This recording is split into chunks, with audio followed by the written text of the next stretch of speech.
Okay, are we back?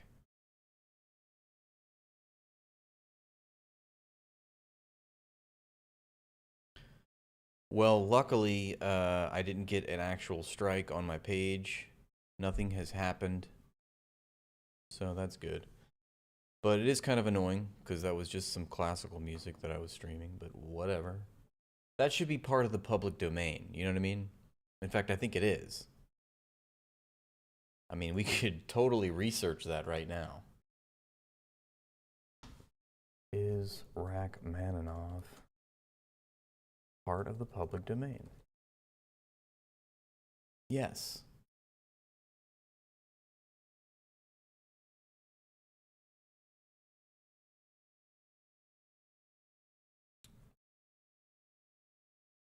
Okay, I don't get that.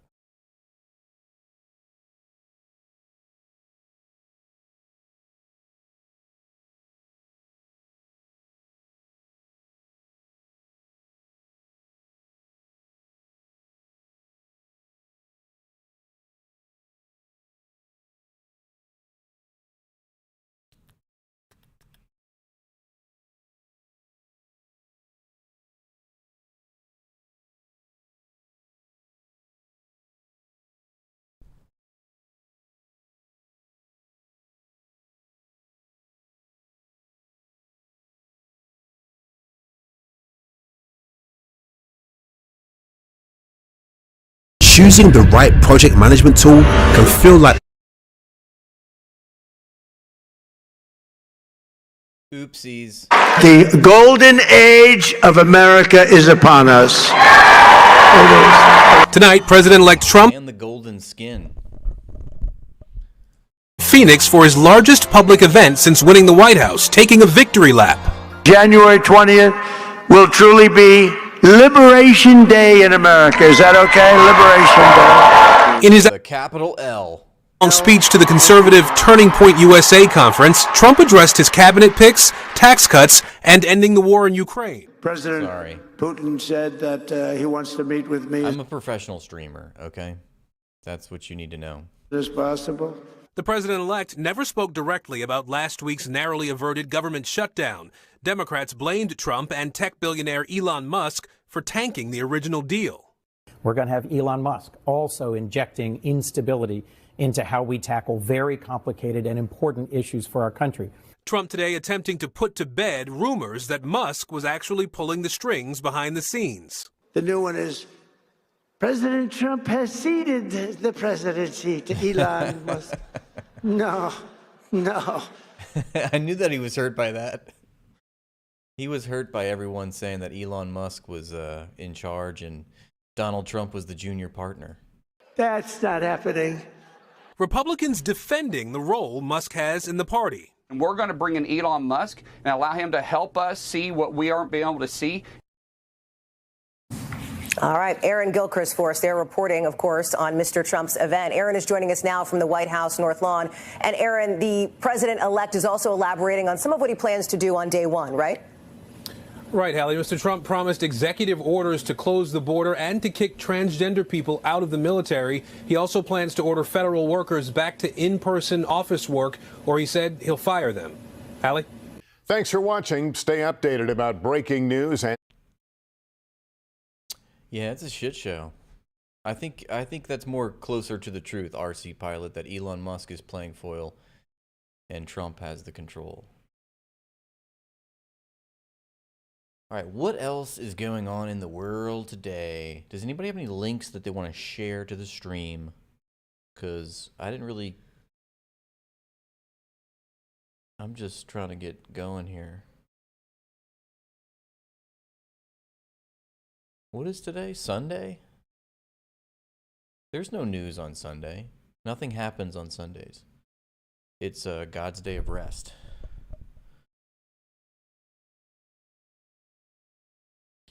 You're a spiritual, lyrical individual spittin'. Sounds like a, you want me to start freestyling. Oh, I see. Is that part of your freestyle there? That was pretty good. I don't freestyle. I hate to break that to you.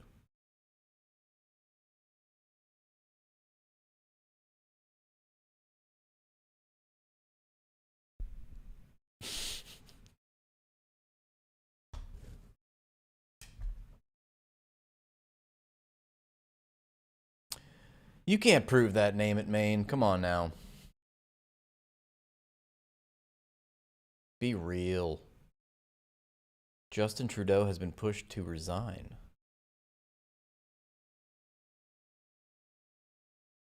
Let's see, can Netanyahu steal Syria? Why isn't the UN stopping Israel?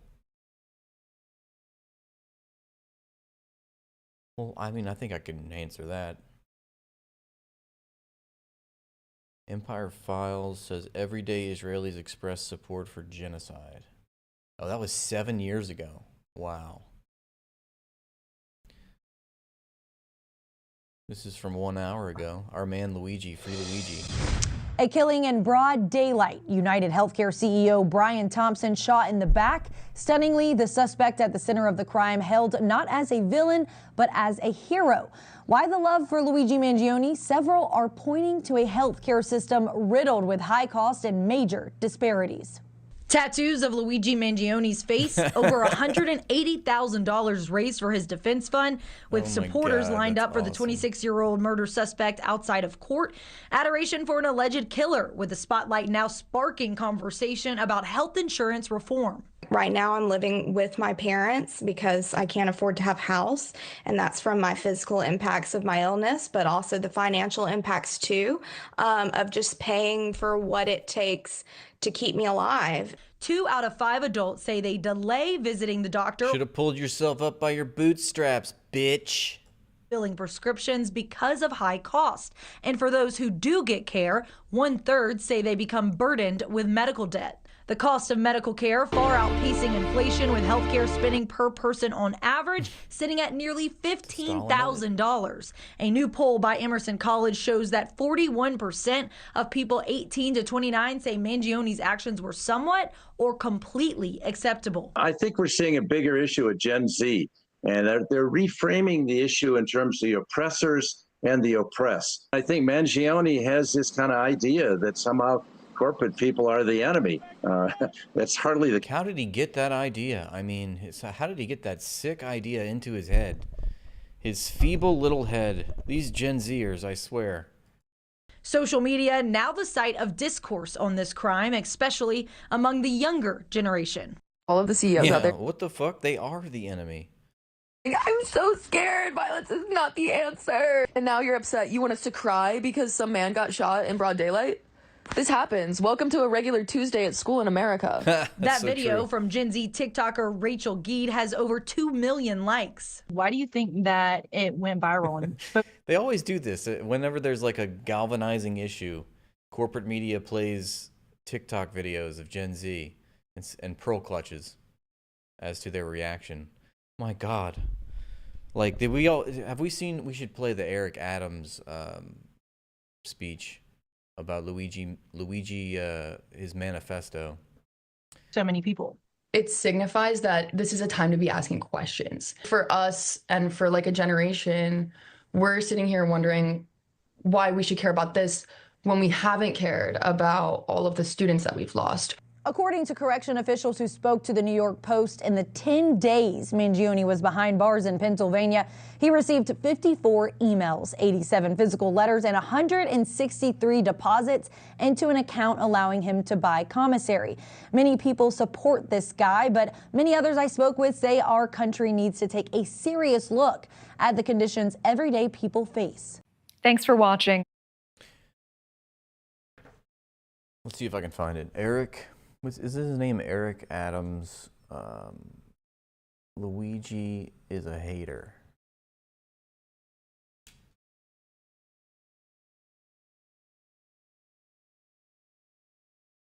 I'm watching this live feed with you all as we're seeing some law enforcement agents stepping out of this helicopter here, and there you have it right there on your screen, a live look as Luigi Mangione, the suspect connected to the murder of United Health.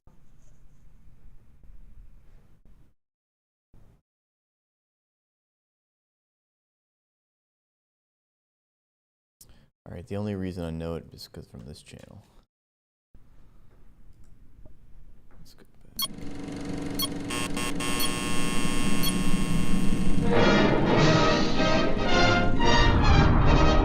pleasure to be here. Admired you. Come see us on tour in Los Angeles. To be quite honest, Yeah, why do you think? There are just law enforcement from so many levels here, and it's very clear, as you just saw that walk from the helicopter. I mean, just look at the crook in this photo, and also look at the guy in the orange jumpsuit. Yeah, I think it was the bench player speech. Oh my God, I forgot about the bench metaphor. It's like the bench is hating on the team, which I took to be a metaphor for class war. New York City mayor here, he gave a speech about this. Ready? Think about the shooter. Ivy League, grew up in an affluent household. His manifesto clearly is showing some signs of hating. I love that. I'll forever remember that. Hating. Our children are being radicalized. I said this over and over. Don't be a again. hater. Everybody's like, what are you talking about, Eric? Our children are being radicalized to hate the America. Our children are being radicalized to hate the America. Eric Adams. To hate the country that put them where they are. I wonder. Hate the country. Hate the country. Put them where they are. You better be thankful. Also, Luigi never hated the country.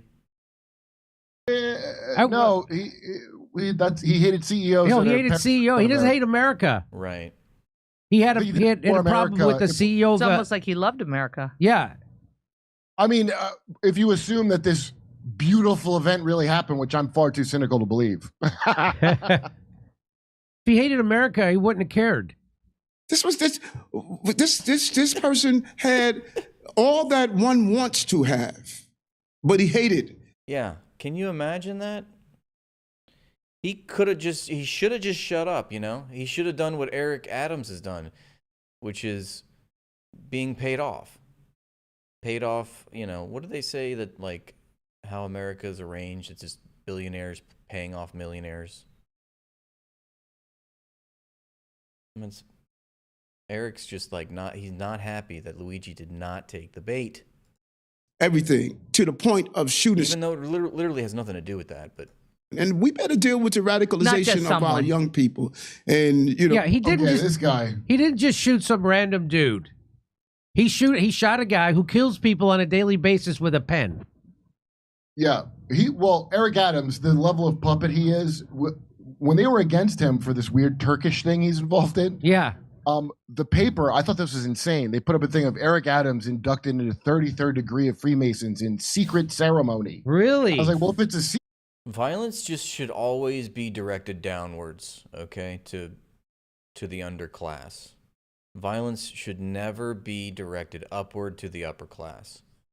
That is essentially the world we live in. Why are you telling me about it? It's weird that the press, because that's the kind of thing conspiracy theorists get into. The press usually wants to tamp down that kind of talk, but that's putting that out there like, see, he's a real scumbag. Like, he was I mean, how many people have died per year in the healthcare industry because they were denied coverage? I think it's somewhere around 30,000 people die every year. I could be wrong. Maybe it's 40,000. And Brian Thompson became CEO in 2021. So that's 21, 22, 23, 24 years. 4 times 40,000. Or 4 times 30,000. I mean, I'd say it's over 100,000 people. I mean, I know that he's not. I mean, that's in the entire healthcare industry. So, but we know that United Healthcare is the biggest offender. Don't they deny? Isn't there how they deny coverage or accept coverage? It's done by AI robots. Isn't it sort of like there's probably an Israeli tech firm behind all of this, of course, because you know that everything bad in this world leads back to Israel, of course. But so it's like the what's it called? Lavender. It's like the technology, they're already using it against us. It's just It's just the differences in Gaza on the front lines of imperialism. It's just a drone will come and, you know, blow up your house at 5 a.m. But in America, they make lists of people to kill, but just over time, indirectly, through denials of coverage.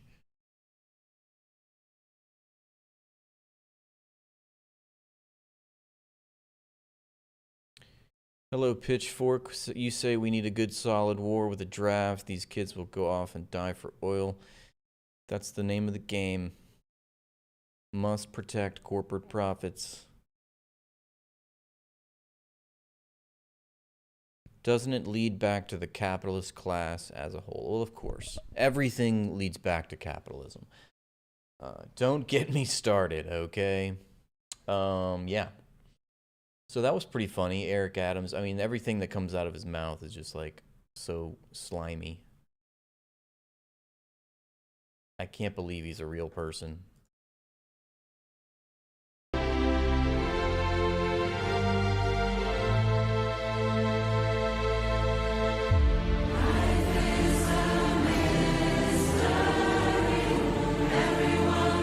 Right, yeah, Zionism, fascism, capitalism. I like that, the dark triad.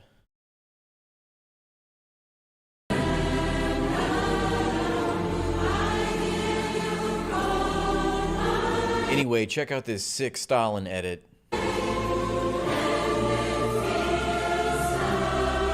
What is up with this music? It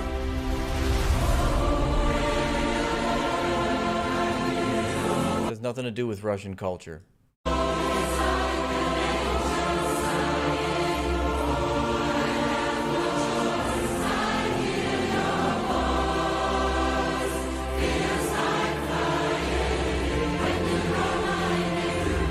Just play the song. Why are you giving me a choired version of it, you know?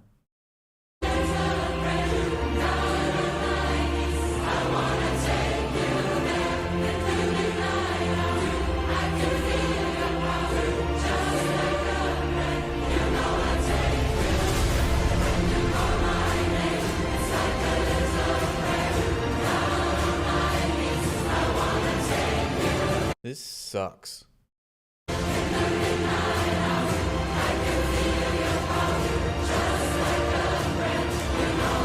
I don't like the mashup, okay? I'm not a fan. So whoever sent that, you're banished from the stream forever. That was it.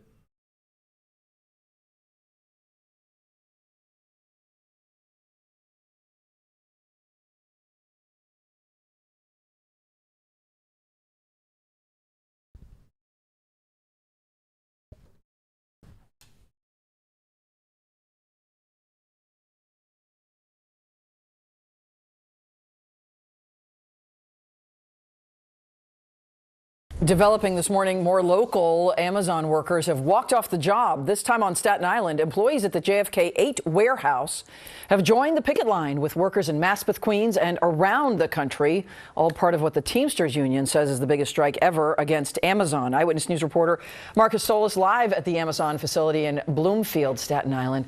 Marcus, you've been moving all over the place this morning. Good morning. Good morning, Michelle. Yes, they've been moving the picket line. They're actually taking a little bit of a warm-up break now as these frigid temperatures are really starting to kick in, but they have been at it since they went off the job at midnight. So this is JFK 8, the warehouse, that's what it's known as, where they voted to unionize back in June. And again, they went onto the picket line this morning, joining those other Amazon workers who went out on strike on Thursday. Teamsters are calling this the largest strike in history and picketing over what they say is Amazon's refusal to recognize the union and bargain over issues like better pay and safer working conditions. I'm gonna be Amazon says honest with you, okay, Pitchfork? I don't know what the Pinkertons are. I know they're not good. But can somebody clue me in? I'm sorry. The walkout involves less than 1% of its workforce, and so it is not impacting overall operations and package delivery during this holiday period. Now, the National Labor Relations Board certified the union representation which represents about 9,000 Teamsters workers across the country. But Amazon is appealing that ruling, and thus there have been no negotiations. The Teamsters called the strike after they say the company missed a Sunday deadline to come to the table. Amazon for the past 2 years has refused to negotiate and come to the table and bargain in good faith, the way that they should have when we had first won the election. You know, and given everything that's happened, you know, the situations have only gotten worse. So besides this location and the one in Queens that went out on strike on Thursday, there are picket lines, the Teamsters say, at hundreds of fulfillment centers, as well as in Atlanta, Southern California, San Francisco, and Illinois. But again, Amazon says it is not affecting overall operations. We're live in Staten Island. Marcus Solis, Channel 7, Eyewitness News. Okay, so the Pinkertons are private security douchebags that started in the late 1800s, and they are for the sole purpose of busting up strikes.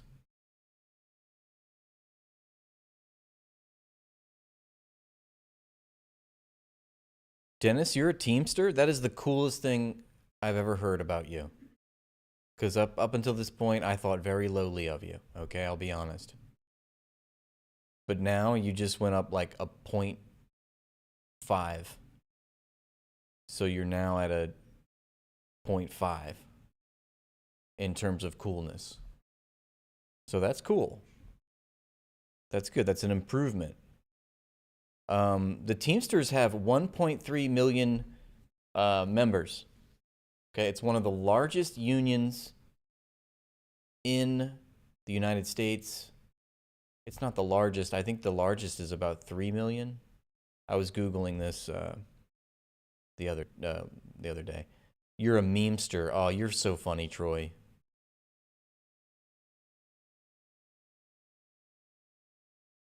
The only way to go is up. That's right, Dennis. You see, you take the good with the bad. You always accentuate the positive. They weren't solely for busting strikes.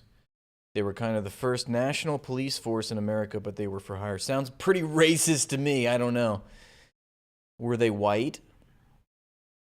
The Pinkertons. All right, you've inspired me to actually look it up now.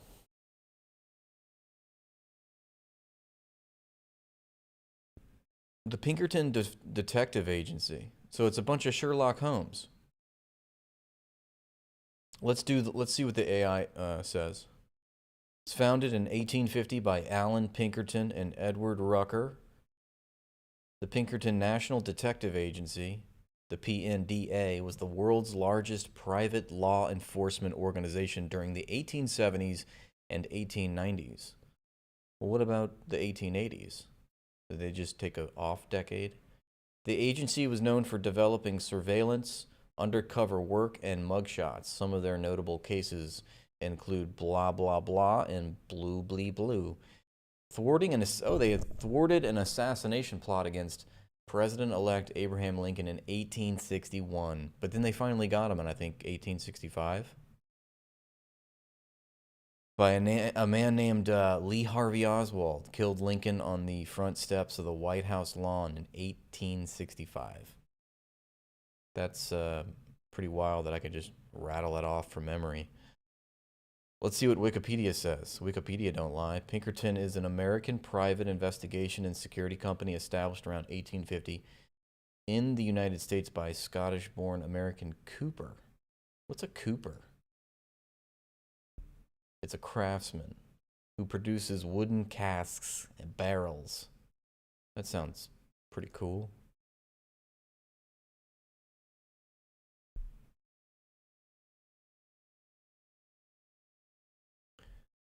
It's funny that there was a private police force way back in the 1850s, because if there's anything, the United States needs more of, it's private law enforcement.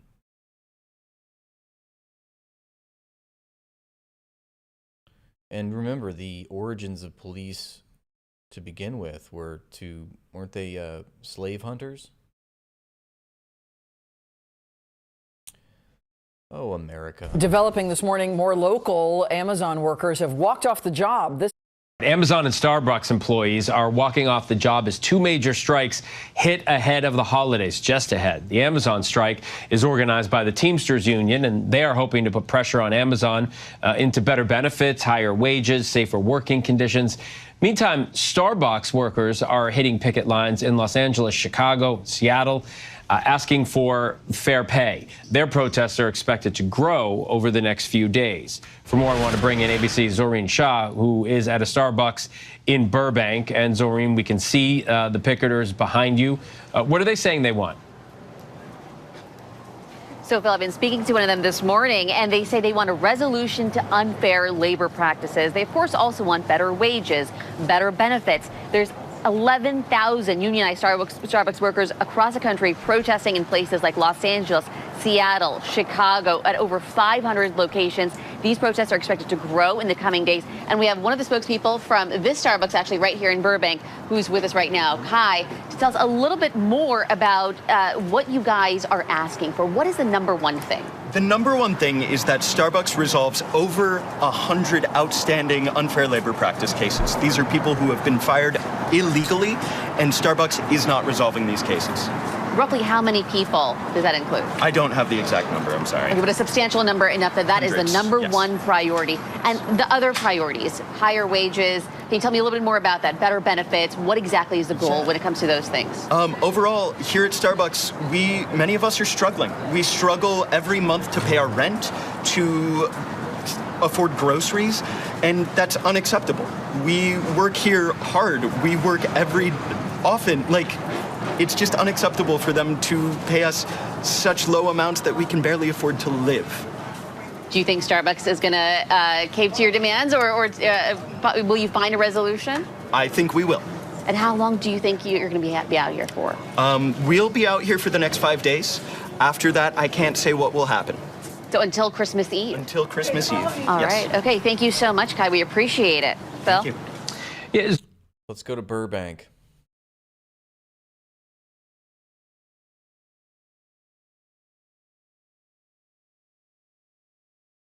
Coast to coast, Amazon workers are on the picket line fighting for a slate of labor demands. The Teamsters Union launched the walkouts at several locations right at the peak of the holiday shopping season. Workers are calling on Amazon to come to the table and hash things out. And ABC's Trevor Ault has the latest details from one picket line in Queens, New York.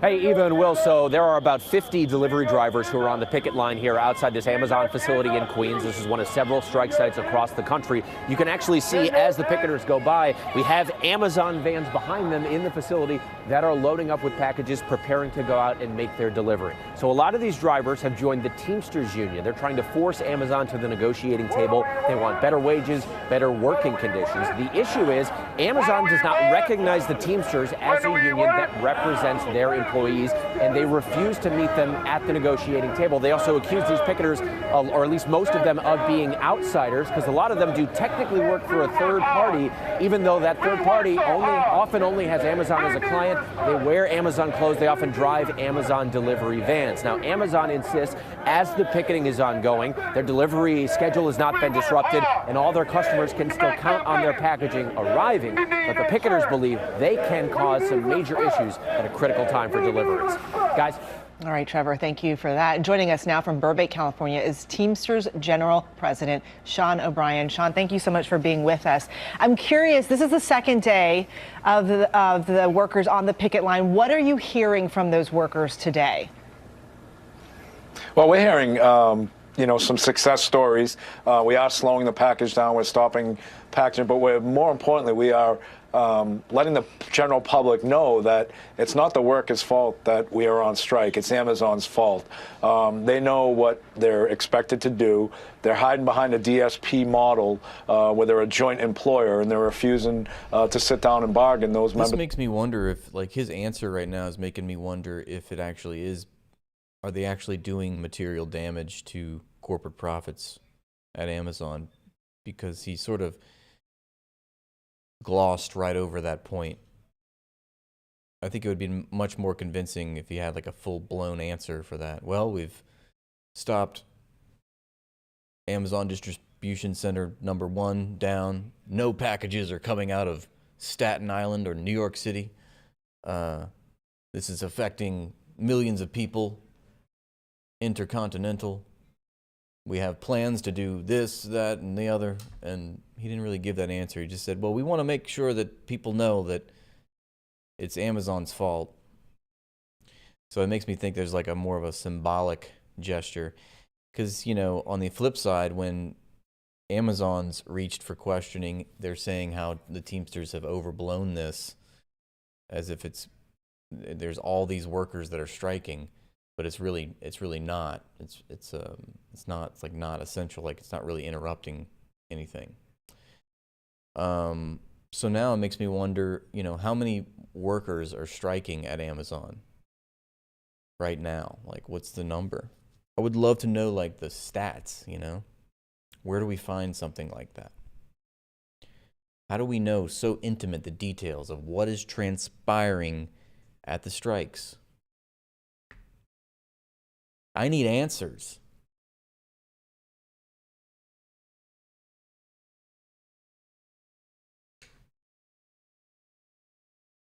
That's not Sean Fine.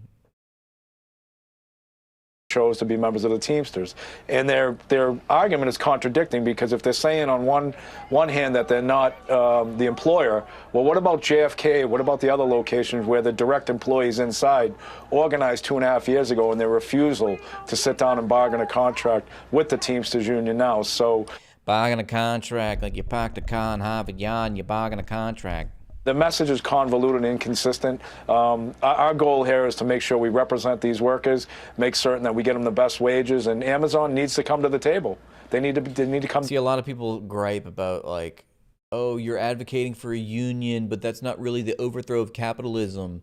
And you hear it right here, because he says we're bargaining for better wages. Whereas, an ultra leftist would say, well, we need to abolish the wage. But, I mean, fair point, but at the same time, we need working class actions like this. And, I'm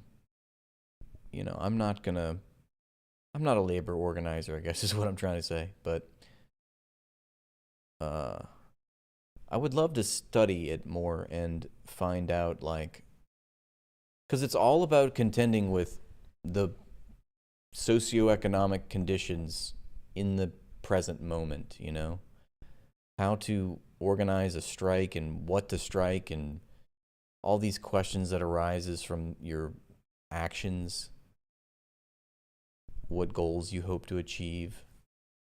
And you have to know intimately an industry. You have to know intimately the economy, the supply chain. So it brings up a lot of interesting questions about how best to have what's known as strategy. Because we need to have strategy with our actions, It's not enough to just be angry and have that willpower to do something. That's naive, right? And you have to, if you're going to punch a hole in the tapestry of capitalism, you have to know what's going to fill it. Because something's always going to fill it. And I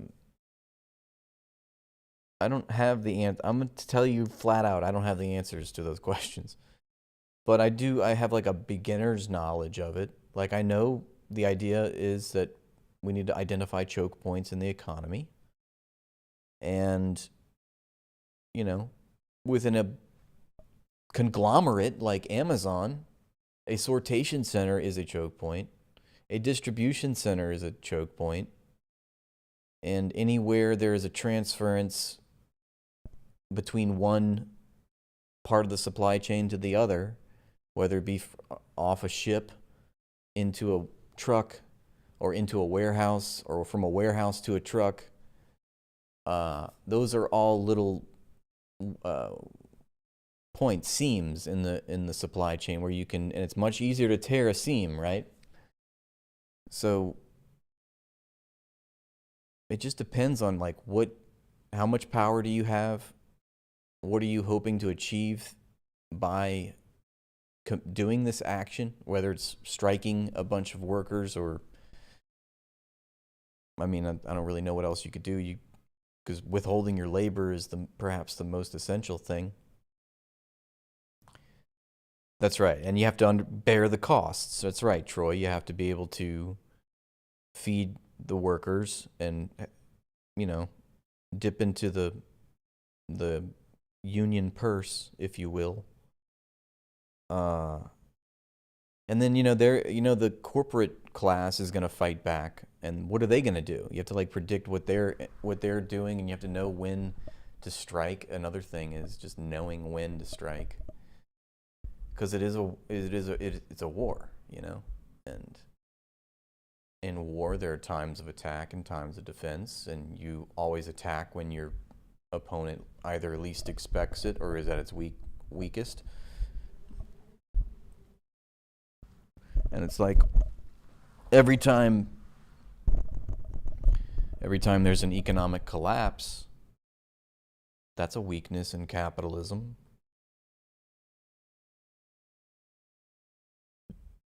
I mean, that happens pretty often these days,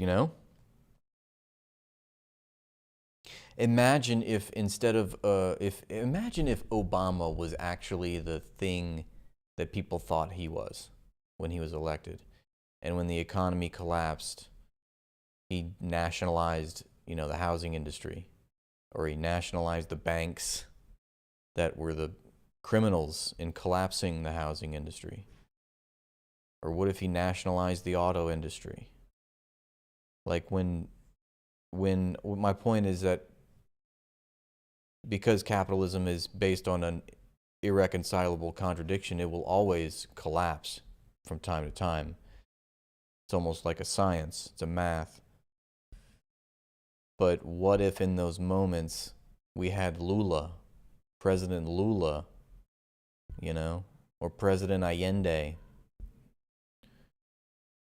or Fidel Castro, in those moments when capitalism creates a bursted bubble, we could incriminate the criminals and take their keys away and give it to the public. We could give it to the right entities, the right organizations.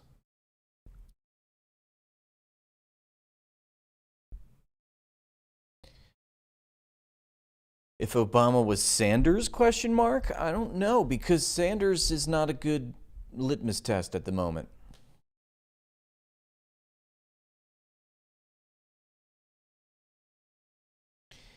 So now, RC Pilot, I feel like I'm just catching this comment, and it's a good point if I understand it correctly. You say to ruin any confidence in it is why they do that. Now, I'm not sure what you mean by that, but it brings to my mind the fact that, and this is a point that Richard Wolff often makes, and others, that as long as you leave the people in charge, then they will fight you back tooth and nail. Whatever reformation is a victory for the working class and for the public will be clawed back, because you're leaving the same class of people in power with the same incentives, the same motives to exploit you, and the power to do so. So it's only a matter of time. And a really great example of this, which I'm stealing from Richard Wolff, I'm almost certain it's Richard Wolff who made this point, that in the 1930s, we were fighting, thank God for communists, because communists were able to force FDR to the table to make concessions about a minimum wage. Before that, we didn't have a minimum wage. And that was a victory, right? I mean, the fact that an employer had to pay you a baseline amount so that you could afford life, the basket of commodities that Marx talks about. That's a good thing.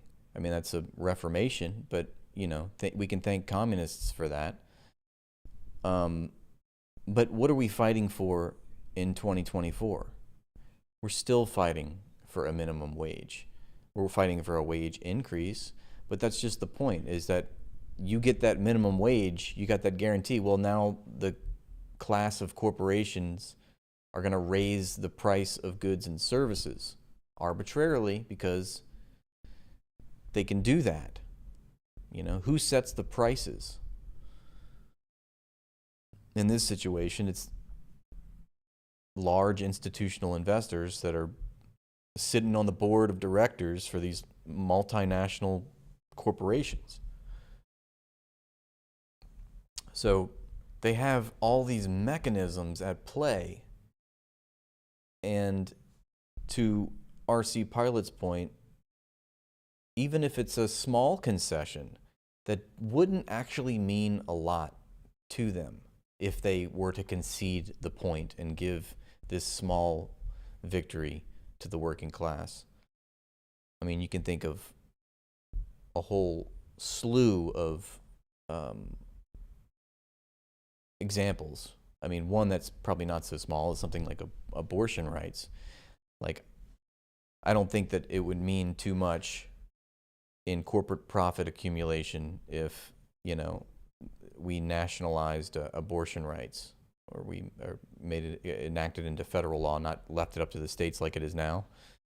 But they can't allow you to enjoy that, you know? It's like that was a political prop for the Democratic Party for so many decades that they could run on and get your money and get your votes on. And, you know, if once they give it to you, well, there's nothing, they have to to find something else they have to promise you, you know? And then you'll get it in your idea that maybe, you know, organizing around a popular issue works and you can change policy. Well, that's a big no-no, you know? You can't have capitalists, I mean, capitalists can't have you thinking that that is a possibility.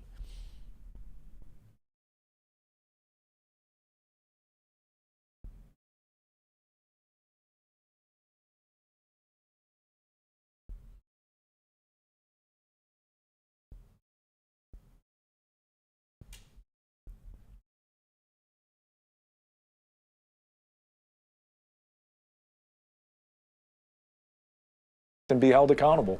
What is your response to Amazon, the statement that Amazon released accusing the Teamsters of threatening and coercing workers to join the strikes? Well, I think they're describing themselves and how they treat their employees with threats and intimidation. We clearly are not doing that. And, you know, Amazon has a history. They paid over $17 million in 2022 and 2023 with strike breakers and consultants to coerce and intimidate their workers not to join the union. So that's a false narrative. That's fiction. And, you know, they have to, and we're going to prove them wrong. Amazon hasn't come to the table at this point. What's the next move if they continue to not do that? Well, I mean, we are fighting them legally through the National Labor Relations Board. We're just going to keep taking direct action. Right now, we have 149 locations out on strike, and we're going to continue to grow. As a result of what we've done over the last 24 hours, a lot of Amazon DSP facilities and direct employees have reached out wanting to join the Teamsters. So this is a movement, this is a momentum, and it's going to continue to grow. We're not going away. You know, what Amazon has is a $2 trillion pocketbook. We clearly don't have that amount of money, but we have sweat equity. We've got courage and conviction, and we're going to take on this fight, and we're going to take them down. Now, you're deep into this. This is taking up a ton of your focus, but there are a lot of people, a lot of our viewers who are just thinking about getting to Christmas. They want to get gifts under the tree. They might not even be aware that there's a strike going on, and they want to know where their packages are. What is your message to... You can blame Amazon for its insatiable greed. I already know what he's going to say. Everyday people who are going to get frustrated about a potential holdup on the delivery of the gifts for their family. Look, the reality is if there's a finger to be pointed, it's at Amazon. And look, we are trying to secure the best wages and best conditions for these workers, and we've got to use our leverage. That's the thing about it. It's not, they're not even asking to overthrow or, you know, nationalize Amazon. By the way, somebody once said that the working class revolution is nationalizing Amazon, which I thought was very prescient. Or it was actually nationalizing Amazon is the working class revolution. In other words, think about it. This stage of capitalism, things are so consolidated that we could literally just break up one trust, one conglomerate corporation. And what does that word conglomerate mean? Does anybody know? I mean, we say it. It's like, what's the difference between a conglomerate and a multinational corporation? I mean, technically, when I think of a conglomerate, as I've learned, it's a company that has vertically integrated itself across every aspect of the supply chain, basically. So, you know, in the case of Amazon, it's not only that they're an online retail store, they're also an advertisement company, they're a cloud computing service, they're a book publisher, they're a hardware device maker, they make software, you know, they make devices, what are they, a film producer? They're, you know, there's so many other things that Amazon does. It's they have these ways of forcing this ecosystem upon you, basically. And if you if you buy, you know, if you fall prey to one aspect of Amazon, all these other aspects of Amazon will ensnare you too and get more money out of you.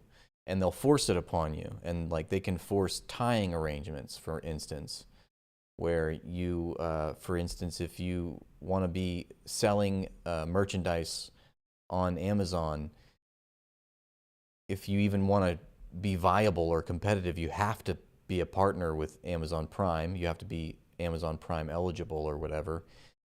And you have to pay a fee for that. And then on top of that, you also have to purchase fulfillment by Amazon, which is a separate, like you basically purchase their logistics network as well. So not only the privilege of being added to the Amazon Prime list, you also have to purchase their logistics network. And that was something that I think the government, the Department of Justice, or maybe it was the FTC or FEC, forget, was trying to break that up. You know, another example of a conglomerate, what a conglomerate can do is, in the case of YouTube, or I'm sorry, in Google, because Google forces Apple to use its Chrome or something like that, like forces Android, maybe it's Androids. Like if you buy an Android, then you are also paying money to Google because of how they get you to use their web browser, you know. Whole Foods is also owned by Amazon. Right, it's like they've bought up every fucking industry, you know. They have their, you know, claws in everything. And that's what I think of as a conglomerate. And that, you know, the first conglomerate was Standard Oil. Standard Oil did something like that. And I think it was within the oil industry, but they like integrated across all parts of the supply chain. They didn't just like dredge up the oil, they stored the oil, they shipped the oil, they had all these subsidiaries that basically were the entire supply chain. I hope I explained that well. I really want to, getting back to like what Chairman Mao preached, which we should probably revisit, I think, because I remember some really awesome things that he was saying on principal contradictions and secondary contradictions. And I think it's a really important point in battling people's propaganda when it comes to like geopolitical affairs. But I just remembered that, so that's good. But yeah, there's a lot to learn. Has anyone here seen Sorry to Bother You? I feel like I have seen that, or isn't that who's that? I forgot. Where the company has the apartments for the workers and they're planning to turn them into horse people. No, I didn't. Actually, never mind. Maybe I just saw the preview of it, but that sounds awful. And that's you know, something that, you know, it sounds like a company town is what that reminds me of, which is pretty scary. I mean, I think that Amazon already has company towns. And so does Walmart, I'm sure.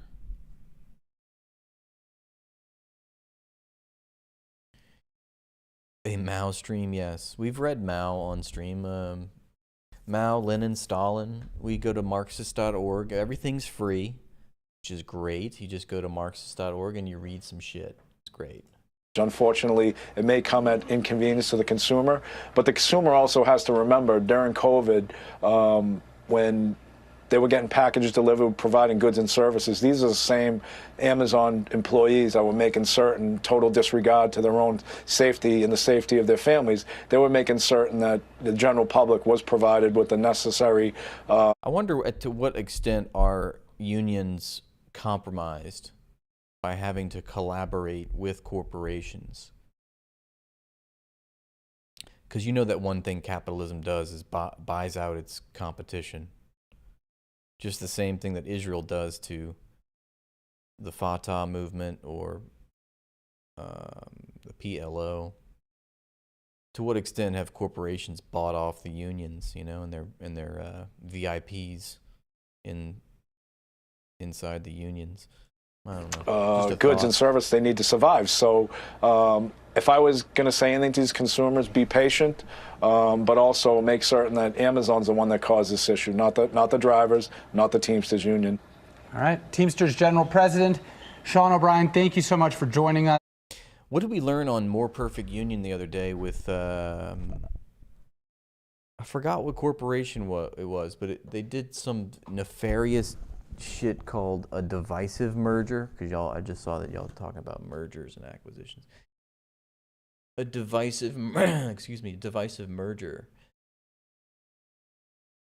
It's where they made sure that all the lawsuits went to this subsidiary or something, so and then they could file that subsidiary for bankruptcy. Was it BlackRock? Oh my God, maybe so. So BlackRock did a divisive merger with itself. The divisive merger is the opposite of a merger. What is a divisive merger? Under these new provisions, members of a limited liability company or partners in a limited partnership can develop a plan to divide a business and its assets and liabilities among two or more newly created entities, with each business continuing independently. In effect, a divisive merger is the opposite of a merger. I feel like I should just, download from the Matrix a bunch of capitalist underhanded bullshit, and then just start using that to my advantage, right? But fuck over the right people, of course. Only fuck up, not fuck down. You know what I mean? The written plan of division need not be filed publicly with the state of Delaware. The written plan must state, among other things. Yeah, what is it? What is it? Delaware is like the seat of corporate law for some weird reason. The terms of the division, including the allocation of any securities of a new company involved in the division and the specific assets and liabilities that are blah, blah, blah, blah. It's a bunch of legalese. Fuck off. We get the idea. When a business partnership turns angry or bitter, the consequences to the business can be extreme and may even lead to its bankruptcy. At the outset of a business partnership, however, when the documents governing the operation of the business are being drafted, partners often do not put sufficient thought into what will occur in the event of a deadlock in decision-making or some other breakdown in the business relationship. Even when options governing a breakup are put in place, however, they often involve one partner buying out the other. Yeah, and I remember, when I was music producing and how everybody's saying, you got to form an LLC. You got to incorporate yourself. Because then, being a corporation is how does Chomsky put it? Corporations are a gift by the public. The ability to incorporate oneself is a gift from the public. The public gifted that to you. The entitlement to become a corporation, to incorporate oneself. And it confers many advantages. So everyone must incorporate yourself, okay?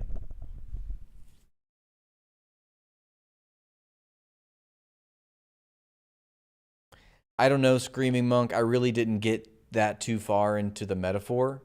It's actually kind of weird that you're thinking about it so much. So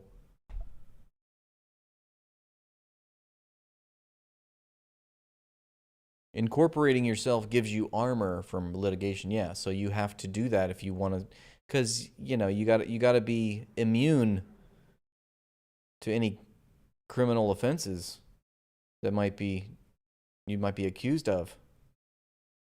Because Lord knows you're going to do some criminal shit.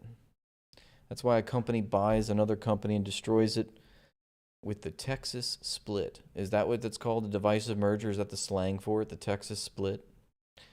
It means you can do all sorts of crimes and just walk away without personal responsibility. There you go. It's kind of like the Texas two-step. The shell company itself becomes the scapegoat. Right. Right. And do we know what the specific name? What was the BlackRock divisive merger? I want to know the pronouns here. BlackRock's $12 billion purchase of HPS gives firm a bigger chunk of red-hot private credit market. Well, that's just lovely. I don't know if that's what we're talking about. Are we sure that was BlackRock?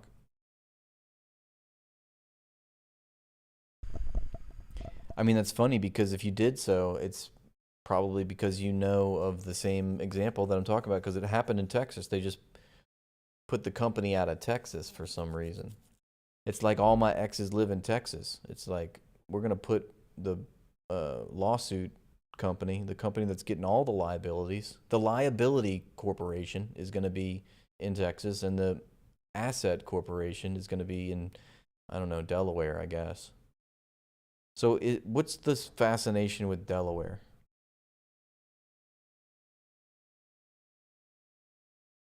You have to research the pronouns, but it was a lot of companies. Johnson & Johnson, that sounds more... Yeah, that was right. It was Johnson & Johnson. So whoever said BlackRock, you're a fucking liar. The ups and downs of the Texas two-step. So that it really is what it's called. The divisive merger is called a Texas two-step. Well, I'll be damned.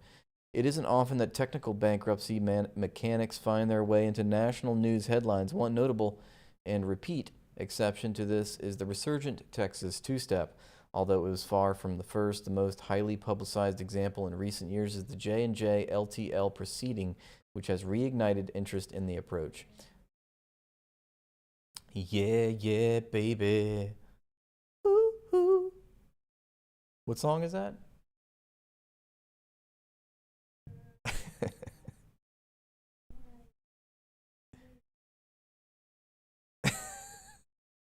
That's pretty. Oh, take it up the octave. That's right.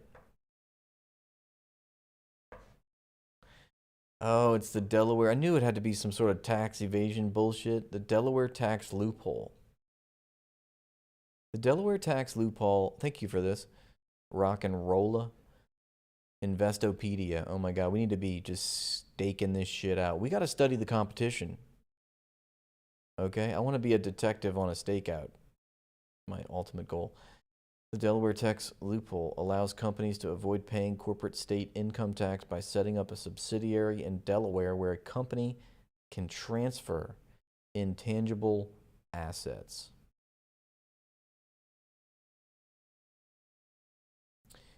So all the profits go to Delaware because Delaware, you don't pay an income tax in Delaware. So if you want to start a corporation, you want to start making money, just make sure that that company has a subsidiary in Delaware. And you just send all the profits there because you're going to not be taxed. Delaware does not tax intangible assets.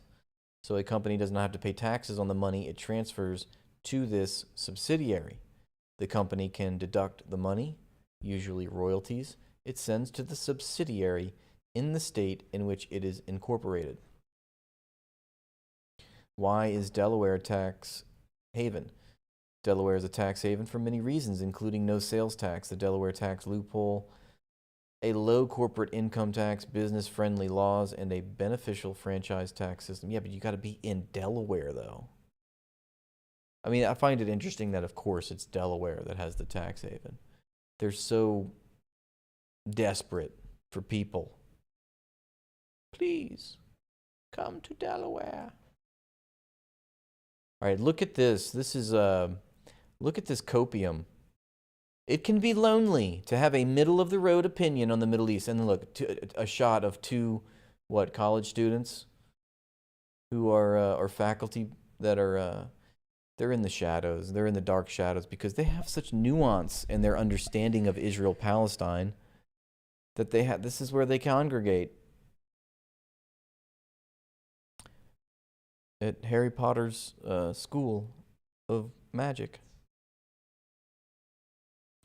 Mikey Aboutboul, an Israeli-born senior at the University of California, Los Angeles, and Zara Sakeja, a Palestinian-Canadian and UCLA alumna.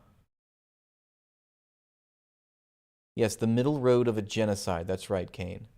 You just got to think about it long and hard and do some gymnastics, and you'll get there. You'll rationalize it. The scene has become emblematic at many American college campuses since the start of the Israel-Hamas war. Yeah, that's a good point. Like, in Delaware, do you have to actually have a physical location for the corporation, or is it just, you just have a P.O. box? What suffices as in being an entity, a corporate entity in Delaware?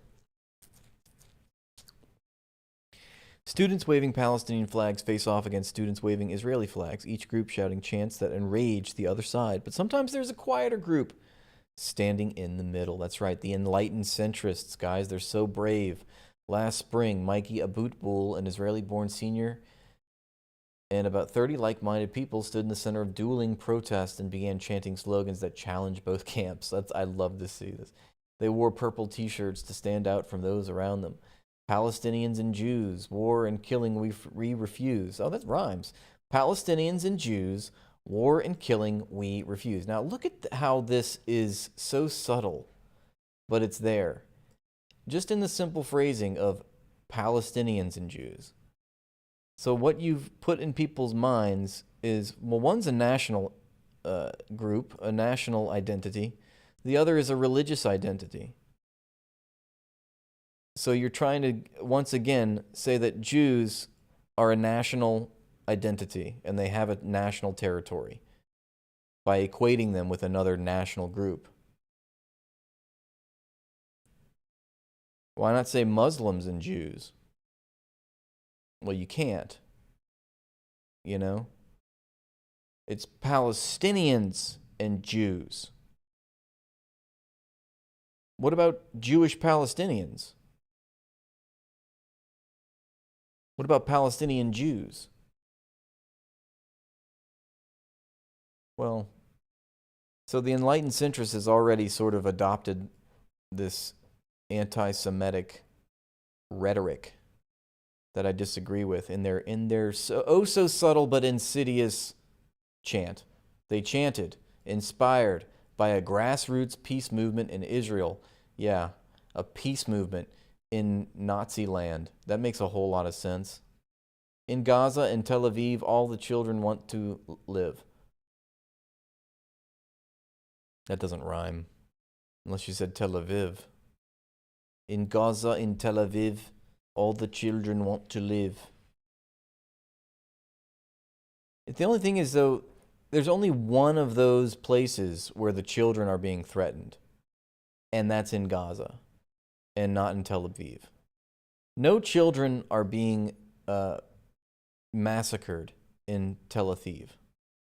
Protesters around them turned and stared, wondering what to make of them. Then some people from both sides joined in.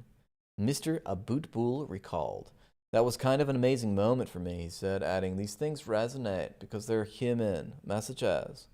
Mr. Aboutboul is a founding member of Students for Standing Together." A new student group at UCLA that aims to unite Israelis and Palestinians to call for a ceasefire in Gaza. That's so nice. In the long term, they hope to push for a peaceful, equitable solution. Oh, yeah, of course. I mean, this is just more normalization of the push for the path to peace. In the long term, of course, they hope to push for a peaceful path to peace. Yeah, you and George W. Bush. You and Ronald Reagan, you and Jimmy Carter, you and Harry Truman, you and Donald Trump, and you and Joe Biden, etc., ad infinitum. In the long term, yeah, we've heard about that. Some sounds familiar. When you start talking like a state, when your chant is about is a State Department slogan, might want to relook your social movement or your stance. That's all I'm trying to say.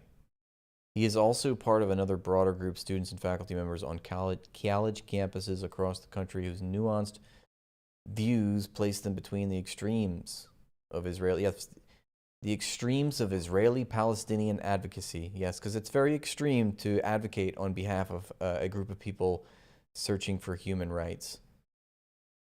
Seeking human rights. While the number of people organizing for coexistence from within that middle ground remains comparatively modest, they say their effort is gaining momentum, even if taking such positions can be isolating and difficult. Oh my God. What are they going to do? They're going to go to the Starbucks alone? That's so sad. One of the stumbling blocks those involved say is that for both Jews and Palestinians, because it's not Israelis and Palestinians, it's Jews. It's just Jews. It has nothing to do with Israel. That's another thing. That's another point that I should have said. Where is Israel being mentioned? That's the entity that is centrally involved here. It's not Jewish people. So the fact that, once again, when it should be called out the state of Israel, they're just saying Jewish people. So they're once again doing Israeli propaganda on the back end for them. Does everybody understand that? I think that's very crucial to understand.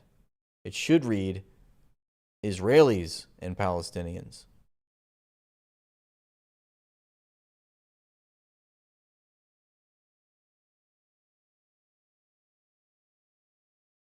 The key constituencies for these efforts, there is intense pressure to be fully supportive of one's own people in a time of war. Yes, some of the Nazis identified with the Nazis, and some of the Germans said, we actually like the Nazis. I mean, that's what you're basically saying is Jewish people stand in defense of Israel. It's like saying German people that stood in defense of the Nazi regime. I mean, is that defensible when you think of it in those terms? The slave owner's family came to defense of the slave owner and said, let's have the slaves and the slave owners have just a peaceful two-state solution.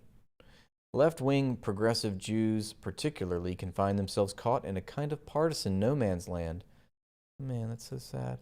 When they try to take a complex position on the conflict, like being highly critical of the Israeli government and yet still believing in a Jewish state. Yeah, it's like that drug, man. You just can't let go. It's like the one and only Jewish state. They get high on that shit. Palestinians who want to call for empathy for both Palestinian and Israeli. Oh, finally, we have Israeli civilians, not Jewish people. That's fun. They finally acknowledge that there is such an entity called Israel. Also don't hear themselves reflected in chants that sound like zero-sum solutions, either them or us, said Zara Sakeja, 35, a Palestinian Canadian. She was among those with Mr. Aboutbul last spring, standing between the warring protest camps. Mr. Sakeja's 18-year-old second cousin, who has a Palestinian father and Jewish Israeli mother, is among those kidnapped by Palestinian militants. And underscored to Miss Sakeja that the fates of the two peoples cannot be separated. I love these dramatic photos Like, let's not forget the real victims. It's this guy in a dark room in a leather jacket who has to think about his nuanced position alone. Why can't we all get along? Screams the enlightened centrist from his dark corner.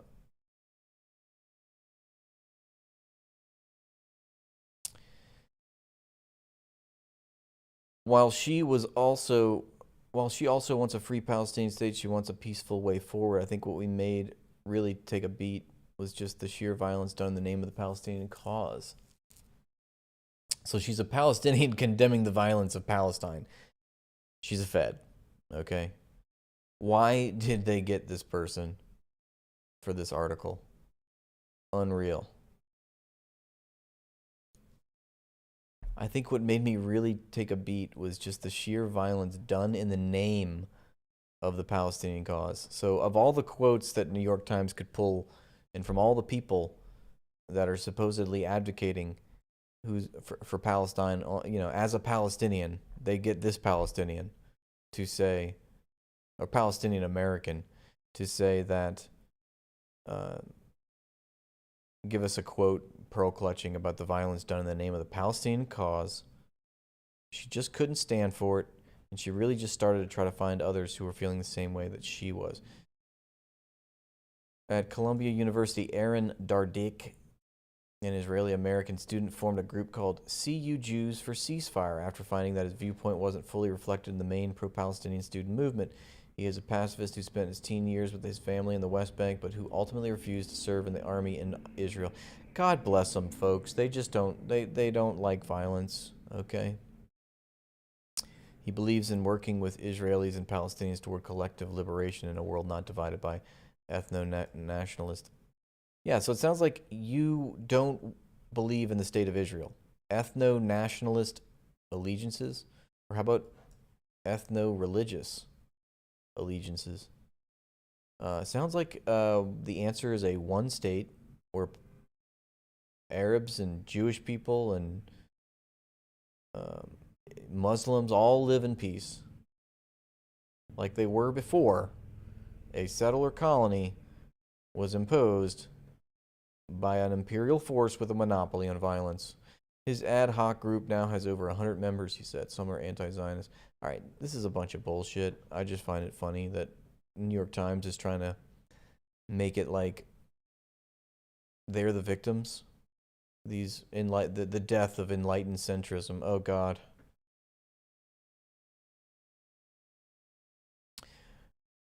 The Texas two-step involves a company relocating to Texas or Delaware and splitting it into two new entities.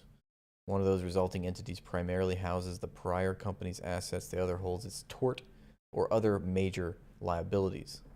Isn't tort like tax? Such a funny word. The entity housing the liabilities then files for Chapter 11. Typically, the liability entity enters into a funding agreement with certain non-filing affiliates to ensure it can fund the bankruptcy, all while the original company's assets are kept with the non-filing asset entity. Two-step evangelists tout it as a way to centralize mass tort liability while ring-fencing the potential collateral consequences of potential payouts. That's a lot of potentials right there. The potential collateral consequences of potential payouts, potentially. That's pretty funny to throw that word in there. Oh, capitalists, they're so funny. But the reality is far more complicated. As of September 23, no Texas two-step cases resulted in a confirmed plan of reorganization. As we discussed below, the legal issues generated by a reliance on the maneuver have also proven complicated and in large part unresolved. So after completing a divisive merger in Texas and setting up a funding agreement with J&J worth more than $60 billion, LTL overcame several motions to dismiss before the New Jersey Bankruptcy Court.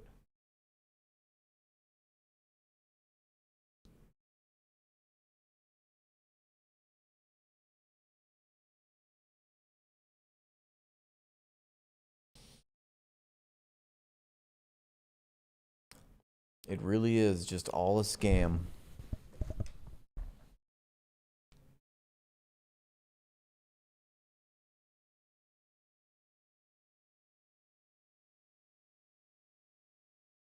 Suspect charged in the murder of the United Healthcare CEO is set to appear in a New York court tomorrow to face state charges.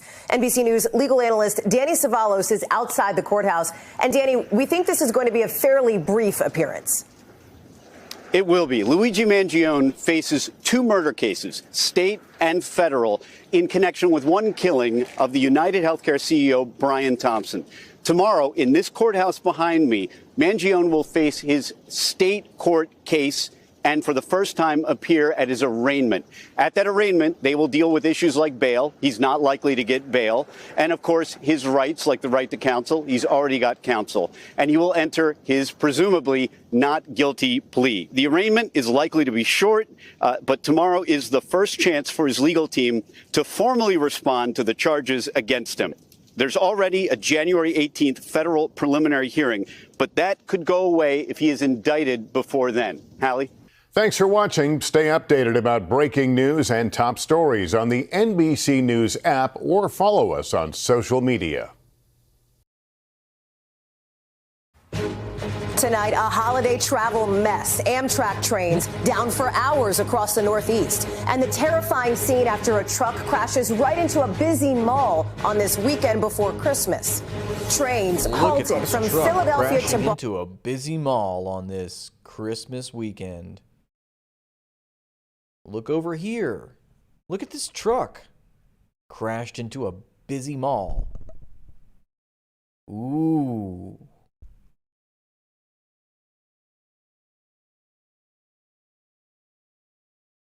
Thousands of passengers waiting for hours. So when will they be fully back on track? How frustrated are you? I'm enraged. A high-speed police pursuit ends with the suspect speeding into a JCPenney, plowing into shoppers. Police and security opening fire.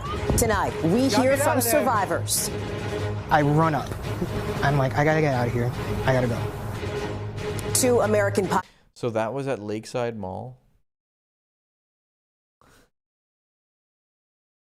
That's at my hometown.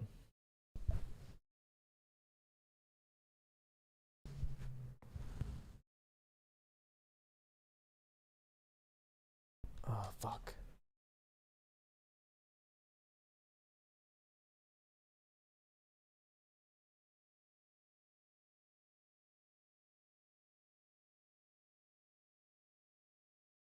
I don't see any stories about it, though.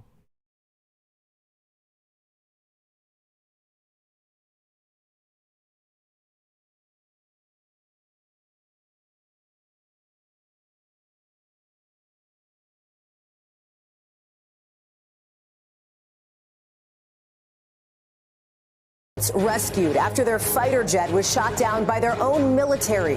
So how did this happen? The accused CEO killer in court tomorrow. His lawyer may finally enter his plea. Skiers in Colorado stranded on gondolas. How more than 100 of them, look at that, had to rappel down ropes to safety. New fallout from Blake Lively's sexual harassment allegations against her co-star, the major talent agency that just dropped him. And home for the holidays. We are on board this Navy ship as it returns to shore.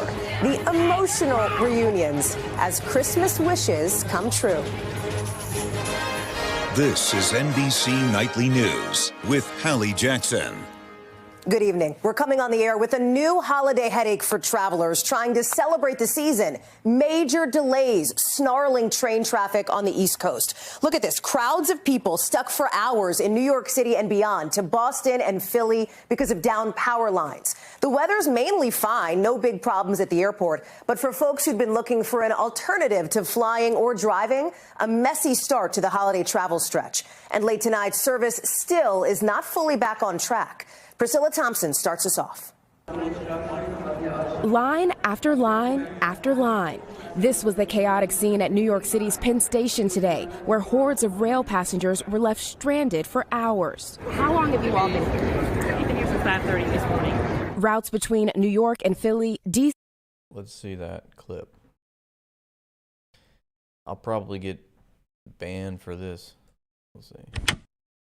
Luigi Mangione dropped Luigi Mangioni's name was met with cheers during Weekend Update on SNL. Let me play the clip for you, and then I'm going to discuss. Luigi Mangione dropped... Yeah, definitely woo. You're wooing for justice, right? Luigi Mangione dropped his extradition fight and was flown from Pennsylvania to New York to face multiple charges. In related news, Bumble exploded.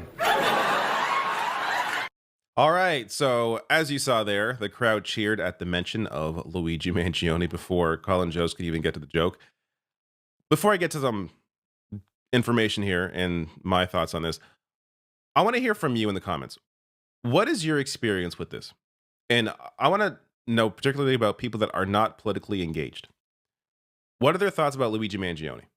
Because I feel like this has been a oddly motivating story in the sense that they don't necessarily support, vigilantism, but it's more about the conversation that this has led to, where there has been a real discussion, not just a discussion about healthcare within a Democratic primary, but a real discussion broadly about how disgusting for-profit healthcare is.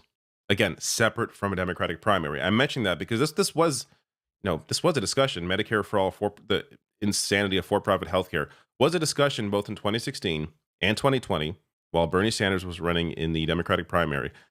But it didn't really appear, again, based on the fact that he didn't win those primaries. Democratic primary voter is a specific kind of person. But based on, how those conversations sort of died with those primaries, it isn't a conversation that appeared to really pierce outside of the political news realm. Yet this story has really become a universal discussion about healthcare as opposed to the previous discussion. So I'm just curious to know what people in your life feel about this, how they feel about this, what they think about Luigi Mangione.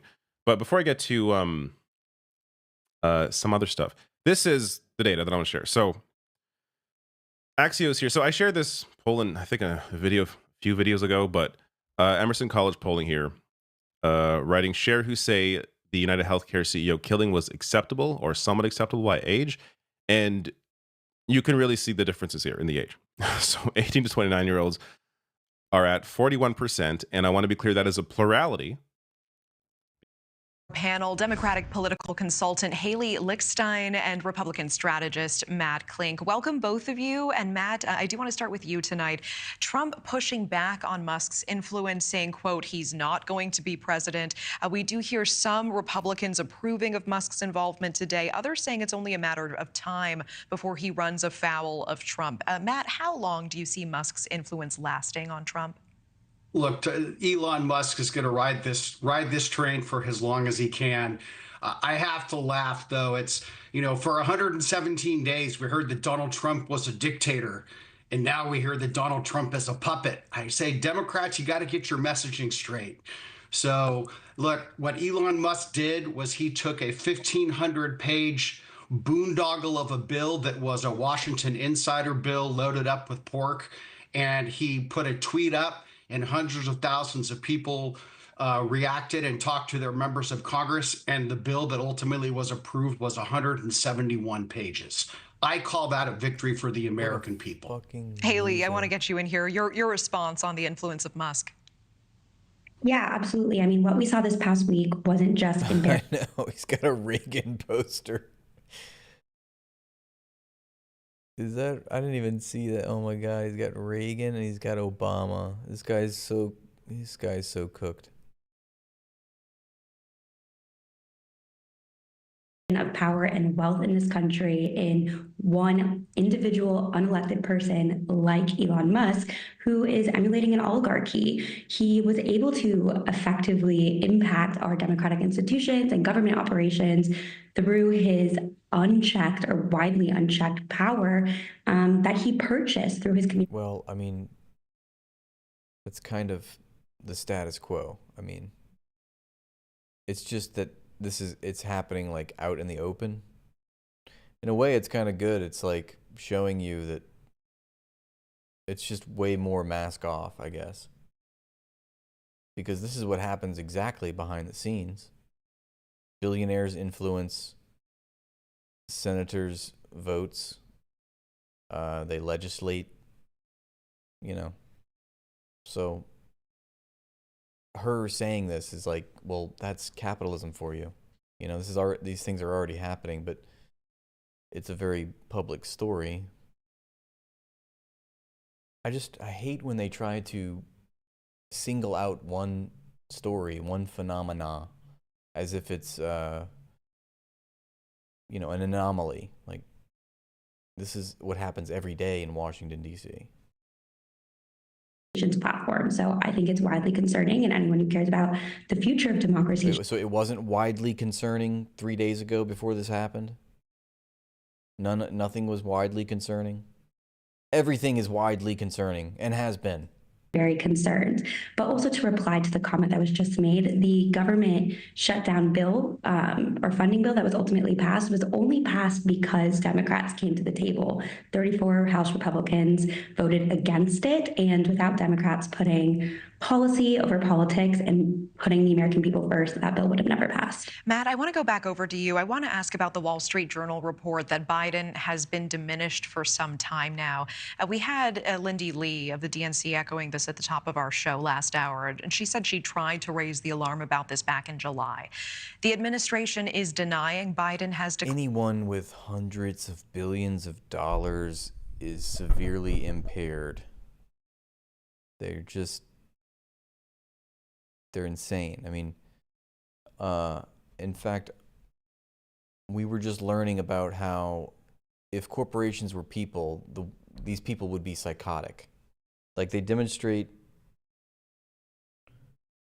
Weren't you learning about this in Empire of Illusions, right? The book, that corporations like exhibit psychopathic behavior found in individuals, such as like no empathy, lies, like completely deceitful, incapable of enduring relationships, sociopathy, all these things.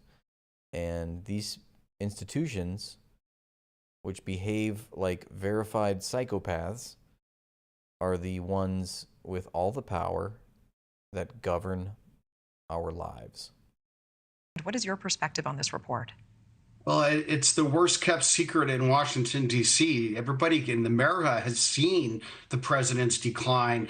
The truly sad part about this, though, is what the Wall Street Journal article says is that the decline was known when he was campaigning in 2020. So the question must be asked, and I'm sure that the Republican-controlled Congress will do their best to get to the bottom of it. Who the heck has been running this country? Right, Pitchfork. The capitalist ladders are most easily climbed by psycho and sociopaths. And they're only able to be climbed by those kinds of people. And that's what capitalism mandates. It's the only way you get vetted is either you speak kindly about it or you exhibit that kind of behavior on a, you know, institutional scale. And that's, you know, the media's job is obviously to normalize the common sense of today's society, that capitalism is human nature, this is how it goes, and there's a, you know, like manufacturing consent, basically, like Noam Chomsky taught us. There is a window, a terrain of acceptable ideas. This is also coming from Antonio Gramsci, the range of acceptable ideas, and it's called the Overton window, otherwise known as. And anything outside of those, anything too far right, too far left, is considered unthinkable. And so that's what we have, you know. What's considered unthinkable is, you know, that corporations shouldn't be superhuman, basically. And that private individuals of insane amounts of wealth should not be able to dictate public policy. the last 4 years. It certainly was not Joe Biden. That's truly scary. Haley, what about your insight on this? I mean, is this WSJ report a big issue for the Democratic Party going forward, alleging that Biden has been insulated, protected, declining for a long time, aides even telling him how to enter or exit a stage? Does this dangerously erode trust? I mean, personally, I believe myself, the Democratic Party, and hopefully the American people are more concerned about the future and the health of the country, the government, and the future of democracy. The American people. And this is the he's conservative and she is just like the liberal opposition, and she's not holding her ground, you know. This is the reign. You're seeing the Overton window right here. You got a liberal and a conservative. One who's like gung-ho with the fascism, and she's trying to say that what's happening now is eroding our democracy. I mean, the fact that, you know, liberals accept without any criticisms or what's the word, accepts it blindly. There's a better word for that, but the fact that we have a democracy, it's presumed that we have a democracy. And that says a lot about the liberals' thinking. People have spoken. We know who is going to be running the country for the next 4 years, and I frankly believe that's where we should be focusing our time and efforts, rather than on a president in his final days focused on a peaceful transition of power. Haley, it was a strong it was a strong pivot. Matt, I heard you laugh there. I want to give you last word on that. That is just absolutely comical, with all the shenanigans and the misspoken phrases from Joe Biden for the years, and the staff. I mean, the staff and the mainstream media have covered for this guy for the better part of 4 years, and now they just want to say, oh, it's all good, nothing to see here, everything's cool. It is absolutely comical here that who really has been running the country for 4 years. The American people, deserve to know. Yes, it's nice to know that Donald Trump did win. Well, these two are never going to tell you that it's always the same people that run the country, no matter if the president has a D next to his name or an R. He's good at the right is good at vilifying the Democratic Party, the so-called conservative here, but he's got a big blind spot when it comes to talking about the Republican Party, as if they represent something else, you know? And who has been running the country? Certainly no one that's been elected. Some people behind closed doors, whatever the heck their agenda was. Truly, truly scary. Haley, thanks for watching. Yeah. Truly, truly scary, he says.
The law of contradiction in things, that is, the law of unity of opposites, is the basic law of materialist dialectics. Lenin said dialectics in the proper sense is the study of contradiction in the very essence of objects. Lenin often called this law the essence of dialectics. He also called it the kernel of dialectics. In studying this law, therefore, we cannot but touch upon a variety of questions, upon a number of philosophical problems. If we can become clear on all of these problems, we shall arrive at a fundamental understanding of materialist dialectics. The problems are the two world outlooks, the universality of contradiction, the particularity of contradiction, the principal contradiction, and the principal aspect of a contradiction, the identity and struggle of the aspects of a contradiction, and the place of antagonism in contradiction.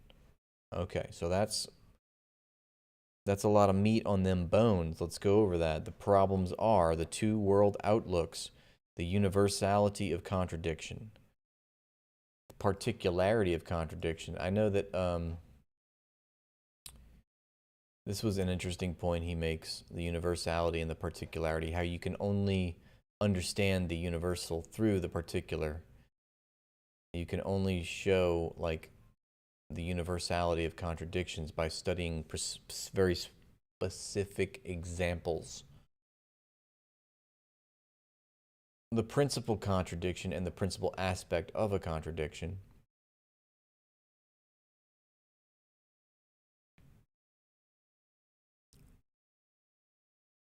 The identity and struggle of the aspects of a contradiction. I think that has to do with the struggle, meaning how the identity is contained in the opposite, and how within one contradiction, how the two can flip-flop, basically. And what is the place of antagonism, which causes the friction, which causes the struggle, and ultimately how one identity can change to its opposite and vice versa. So number one, the two world outlooks. Throughout the history of human knowledge, there have been two conceptions concerning the law of development of the universe, the metaphysical conception and the dialectical conception, which form two opposing world outlooks. Lenin said, the two basic conceptions of a development or evolution are as follows: development as decrease and increase, as repetition, and development as a unity of opposites, the division of a unity into mutually exclusive opposites and their reciprocal relation. So they're like mutually exclusive, independent, and yet reciprocal, yet they're still tied together somehow. Here, Lenin was referring to these two different world outlooks. In China, another name for metaphysics is Suan Sui. For a long period in history, whether in China or in Europe, this way of thinking, which is part and parcel of the idealist world outlook, occupied a dominant position in human thought.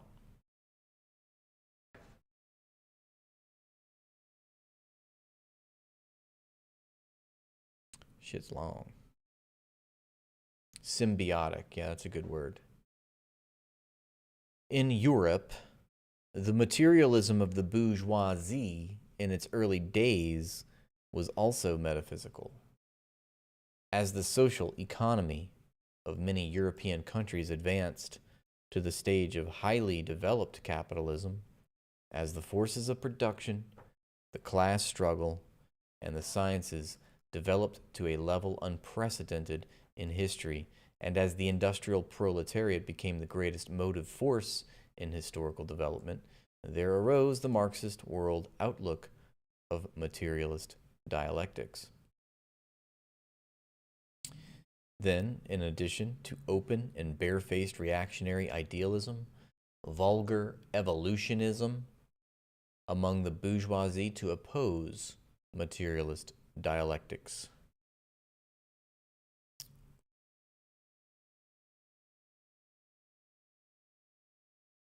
The metaphysical or vulgar evolutionist world outlook sees things as isolated, static, and one-sided. How many people do we talk to every day that sees this, that has this metaphysical worldview? The metaphysical world outlook, folks, sees things as isolated, static, and one-sided. It regards all things in the universe, their forms and their species, as eternally isolated from one another and immutable. Such change as there is can only be an increase or a decrease in quantity, or a change of place. Moreover, the cause of such an increase or decrease or change of place is not inside things, but outside them. That is, the motive force is external. Now, this is what Mao is saying, how the metaphysical evolutionist world outlook thinks of it as. That the motive force is outside the thing itself, and that it's static, isolated, one-sided, and it can only change as increase or decrease in quantity. Metaphysicians hold that all the different kinds of things in the universe and all their characteristics have been the same ever since they first came into being. All subsequent changes have simply been increases or decreases in quantity. They contend that a thing can only keep on repeating itself as the same kind of thing and cannot change into anything different. In their opinion, capitalist exploitation, capitalist competition, the individualist ideology of capitalist society, and so on, can all be found in ancient slave society, or even in primitive society, and will exist forever unchanged.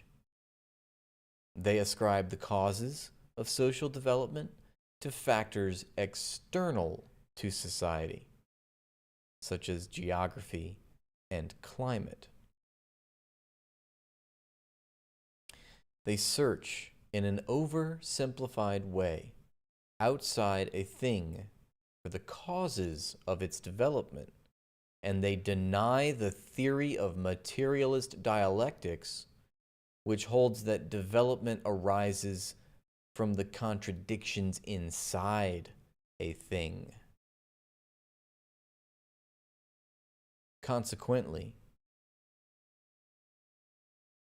they can explain neither the qualitative diversity of things nor the phenomenon of one quality changing into another. So, being a metaphysician means you are woefully inept at actually describing the nature of things because you are neglectful. You cannot explain qualitative shifts. You treat historical events as static, in other words. But not just that. I mean, obviously, that's more historical materialism. But the two are obviously tied together. In Europe, this mode of thinking existed as mechanical materialism in the 17th and 18th century and as vulgar evolutionism at the end of the 19th and the beginning of the 20th. In China, there was the metaphysical thinking exemplified in the saying, "Heaven changeth not. Likewise, the Tao changeth not." And it was supported by the decadent feudal ruling classes for a long time. I bet it was, right? Because if you're in power, the last thing that you would want is for things to change. So it's probably good to hold on to a metaphysical ideology where nothing changes and it's rooted in some form of, spiritualism, tied to some religion, in other words.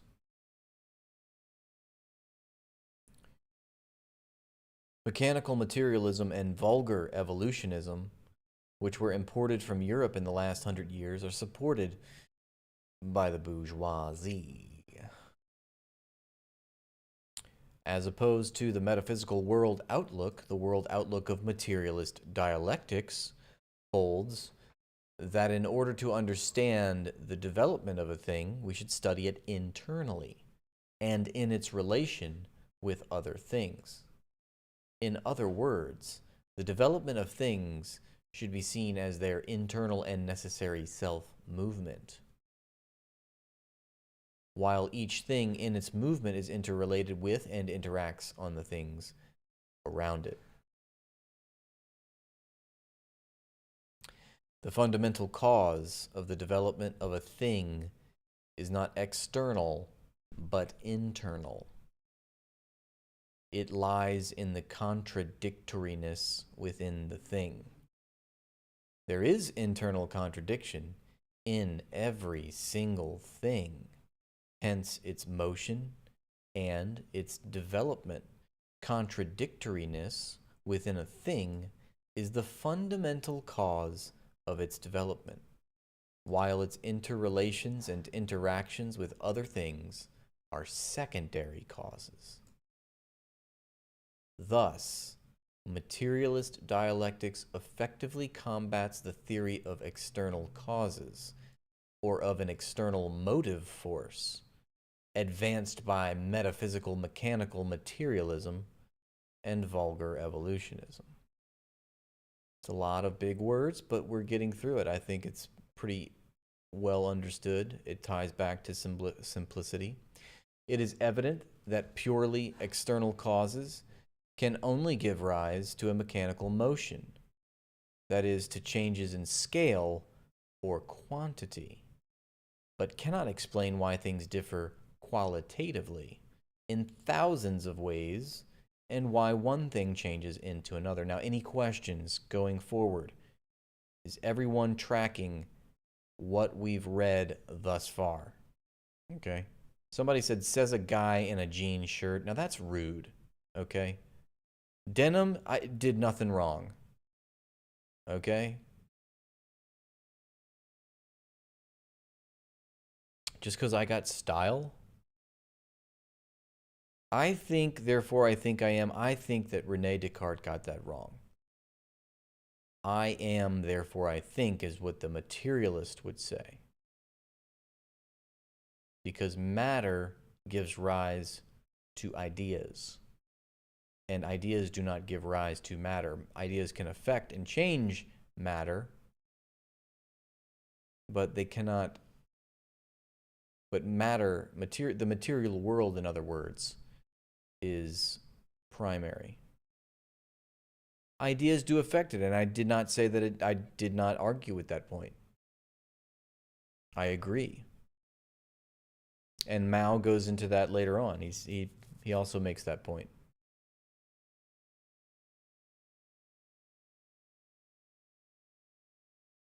Don't listen to Rathbone. He's the exact rich person he claims to be against. Very good. Thank you, Adam Goodman, for doing the Lord's work. What? The Lord's. That's right, I'm rich. And you should hate me.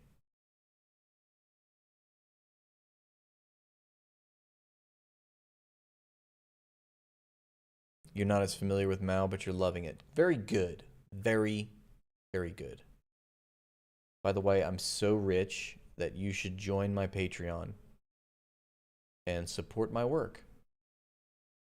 Support me making content for you because I don't get paid by corporations. Unless that corporation was given money by you.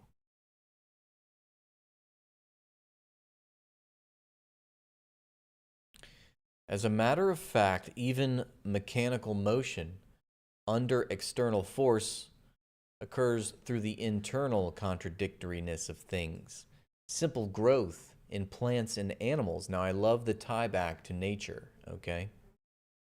Simple growth in plants and animals, their quantitative development, is likewise chiefly the result of their internal contradictions.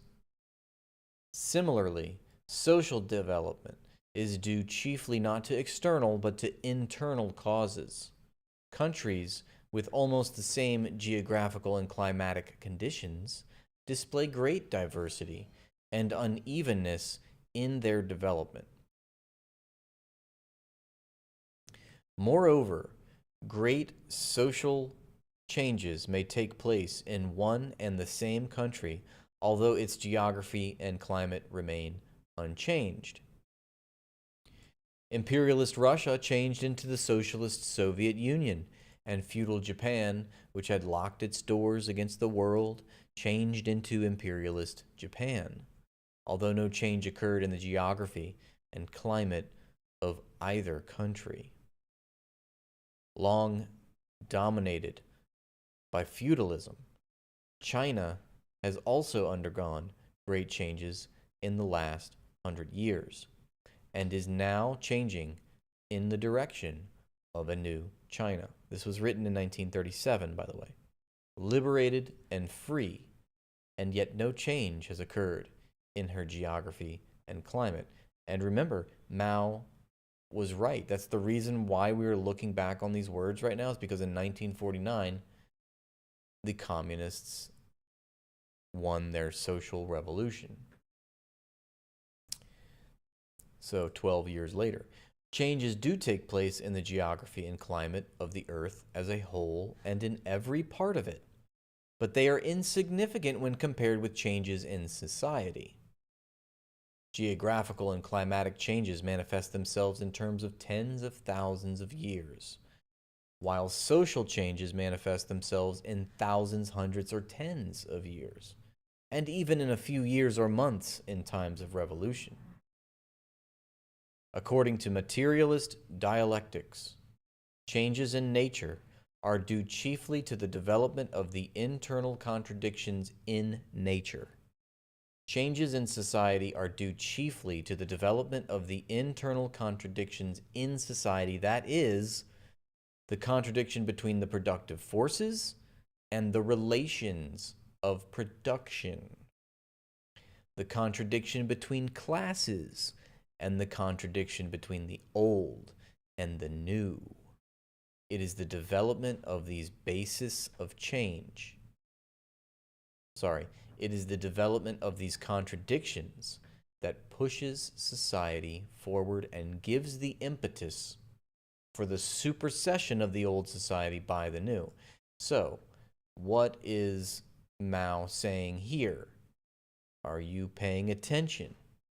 He's giving us examples of how society internally, in and of itself, the internal contradictions within a society propel the society forward and develop the society. And some of those examples of internal contradictions are the contradictions between the productive forces and the relations of the production, the contradiction between classes, and the contradiction between old and new. Those are all examples of internal contradictions, internal forces at work which motivate and drive the society to develop forward. Does materialist dialectics exclude external causes? Not at all. It holds that external causes are the condition of change, and internal causes are the basis of change. It's interesting. So external causes are the condition of change, and internal causes are the basis of change, and that external causes become operative through internal causes. All right, now here's an example out of nature. In a suitable temperature, an egg changes into a chicken.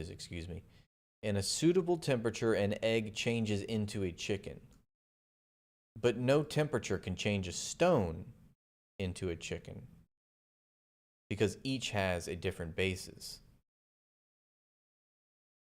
There is constant interaction between the peoples of different countries.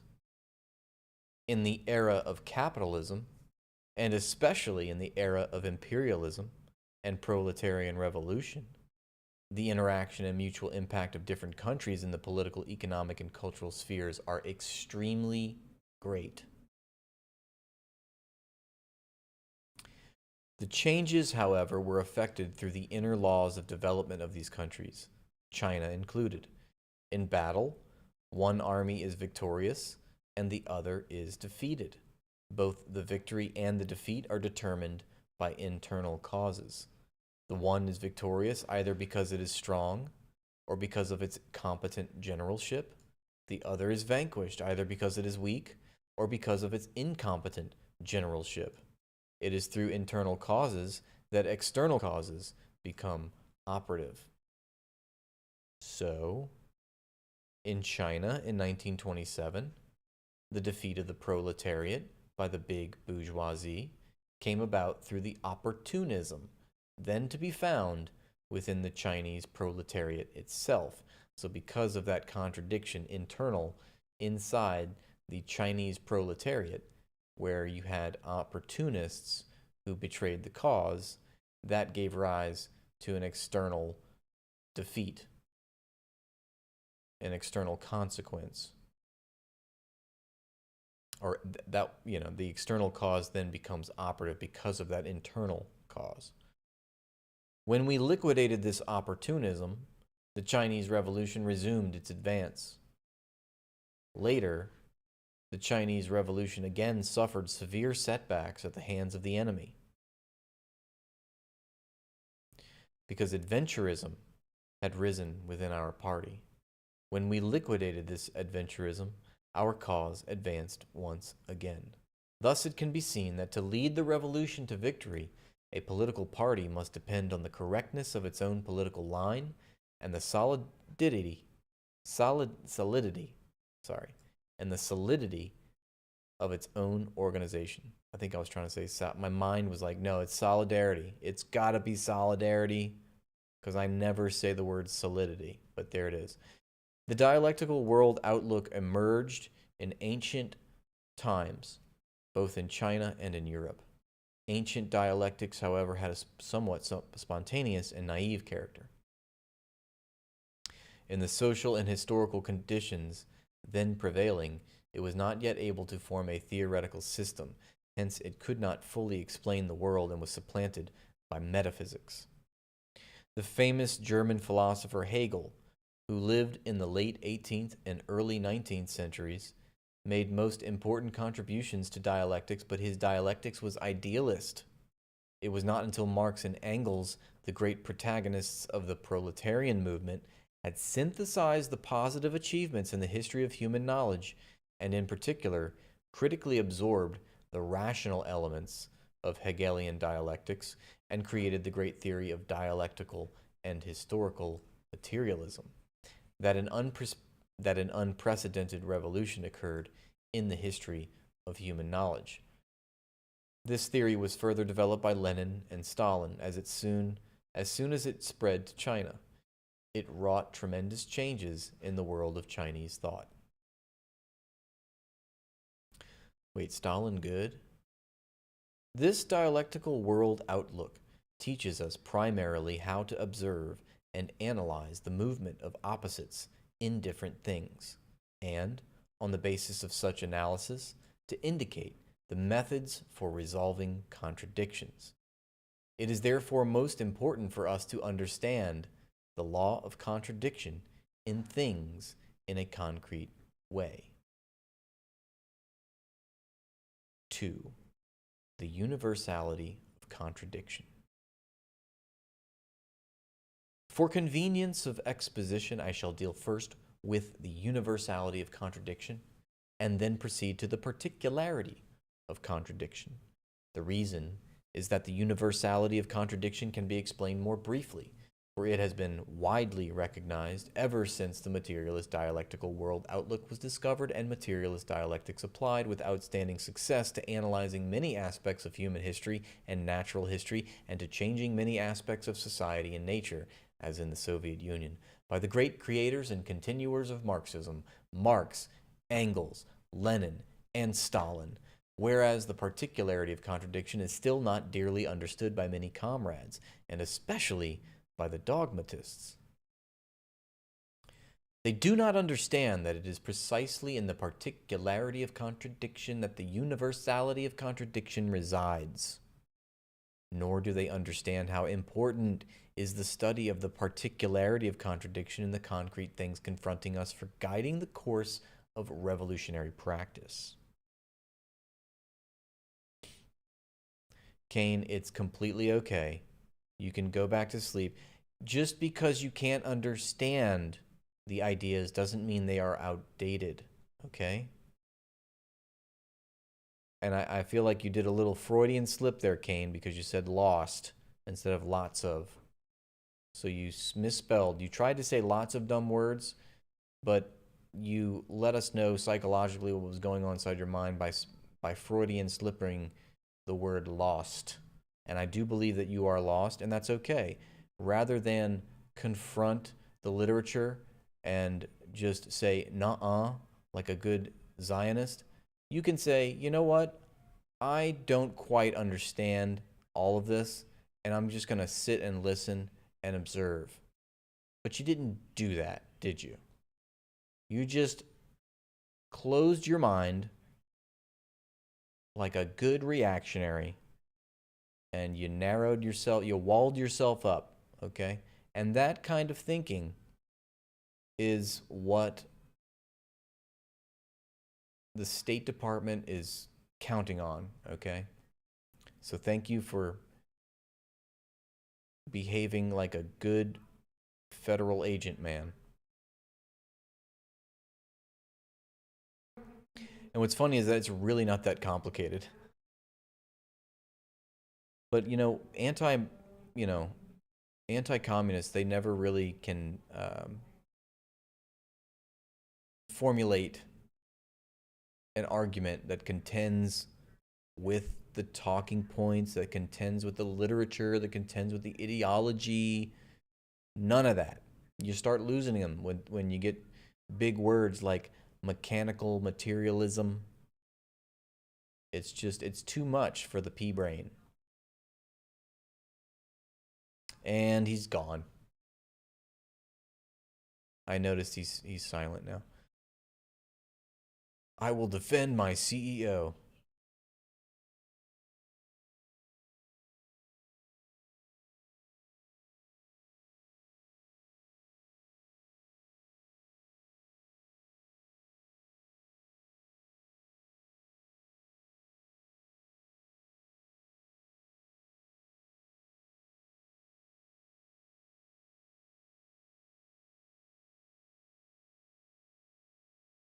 Anyway, I'm here to learn, and I will continue to get better. And it's only 8:30. Okay.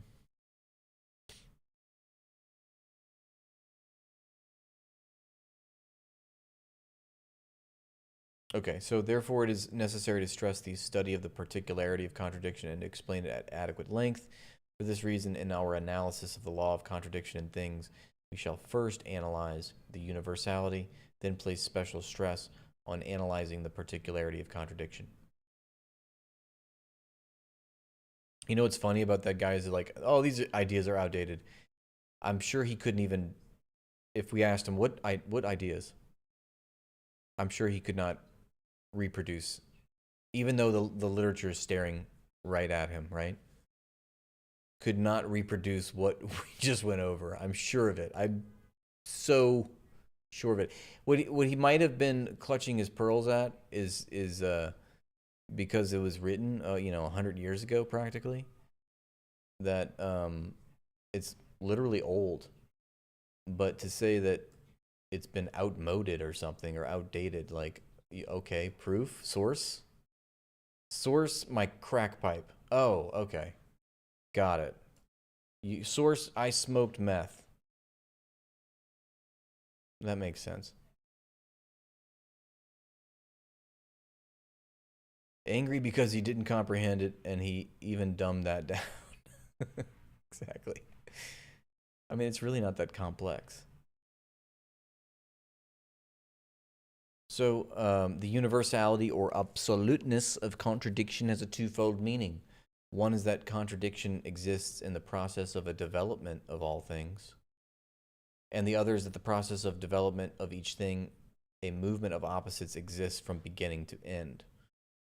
Okay, so the universality or absoluteness of contradiction has a twofold meaning. The universality of contradiction. One is that the contradiction exists in the process of development. So it's developing, there's a contradiction in its development. And the other thing is that in the process of development, each thing, a movement of opposites exists.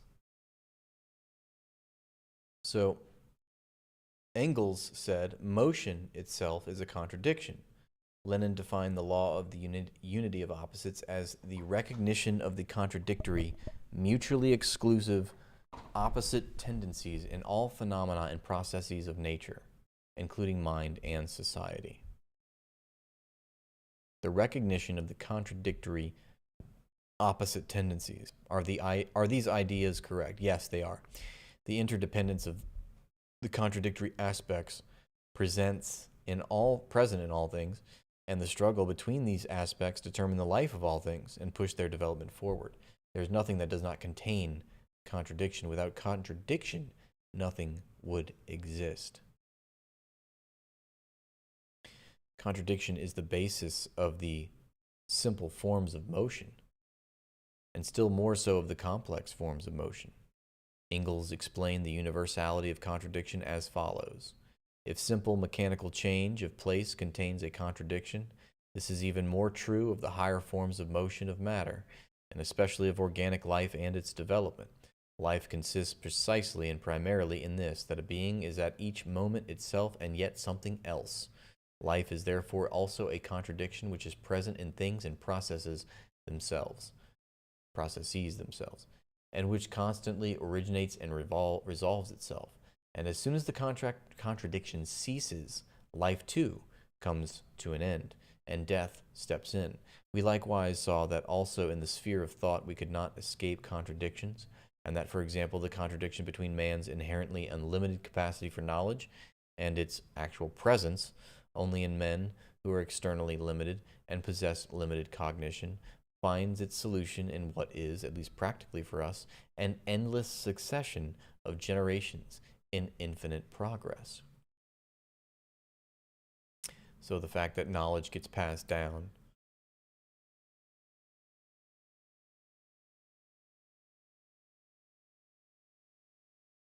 we have an inherently unlimited capacity for knowledge, but we do not possess the ability to contain all knowledge.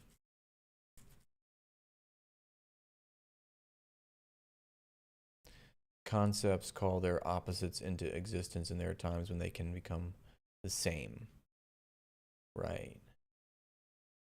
Concepts call their opposites into existence, and there are times when they can become, I think you mean like they can, when, like it can change, one opposite can change into its opposite.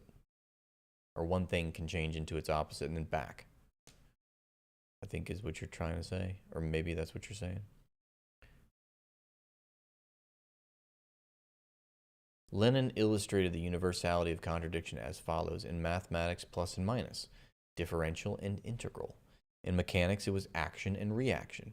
In physics, it was positive and negative electricity. In chemistry, the combination and dissociation of atoms. In social science, it's the class struggle. In war, it's offense and defense, advance and retreat, victory and defeat are all mutually contradictory phenomena. One cannot exist without the other. The two aspects are at once in conflict and in interdependence, and this constitutes the totality of a war, pushes its development forward, and solves its problems. Every difference in men's concepts should be regarded as reflecting an objective contradiction. Objective contradictions are reflected in subjective thinking, and this process constitutes the contradictory movement of concepts, pushes forward the development of thought, and ceaselessly solves problems in man's thinking. Opposition and struggle between the ideas of different kinds constantly occur within the party, This is a reflection within the party of contradictions between the classes and between the new and the old in society. If there were no contradictions in the party and no ideological struggles to resolve them, the party's life would come to an end. Thus, it is already clear that contradiction exists universally and in all processes, whether in the simple or in the complex forms of motion, whether in objective phenomena or ideological phenomena. But does contradiction also exist at the initial stage of each process? Is there a movement of opposites from beginning to end in the process of development of every single thing? As can be seen from the articles written by Soviet philosophers criticizing it, the Deberin school maintains that contradiction appears not at the inception of a process, but only when it has developed to a certain stage. If this were the case, then the cause of the development of the process before that stage would be external and not internal. Deberin thus reverts to the metaphysical theories of external causality and of mechanism. Applying this view in the analysis of concrete problems, the Deberin school sees only differences but not contradictions between the kulaks and the peasants in general under existing conditions in the SU, thus entirely agreeing with Bukharin. In analyzing the French Revolution, it holds that before the revolution there were likewise only differences but not contradictions within the third estate, which was composed of the workers, the peasants, and the bourgeoisie. These views of the Deberin school are anti-Marxist. This school does not understand that each and every difference already contains contradiction and that difference itself is contradiction. Labor and capital have been in contradiction ever since the two classes came into being. Only at first the contradiction had not yet become intense. Even under the social conditions existing in the Soviet Union, there is a difference between workers and peasants, and this very difference is a contradiction. Although, unlike the contradiction between labor and capital, it will not become intensified into antagonism or assume the form of class struggle. The workers and the peasants have established a firm alliance in the course of socialist construction and are gradually resolving the contradiction in the course of the advance from socialism to communism. The question is of one of different kinds of contradiction, not of the presence or absence of contradiction. Contradiction is universal and absolute. It is present in the process of development of all things and permeates every process from beginning to end. What is meant by the emergence of a new process? The old unity with its constituent opposites yields to a new unity with its constituent opposites.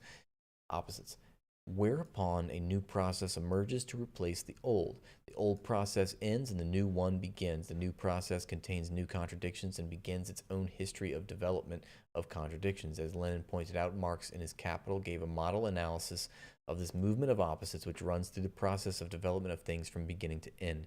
This is the method that must be employed in studying the development of all things. Lenin too employed this method correctly and adhered to it in all his writings. In his Capital, Marx first analyzes the simplest, most ordinary, and fundamental, most common and everyday relation of bourgeois society, a relation encountered billions of times vis-a-vis the exchange of commodities.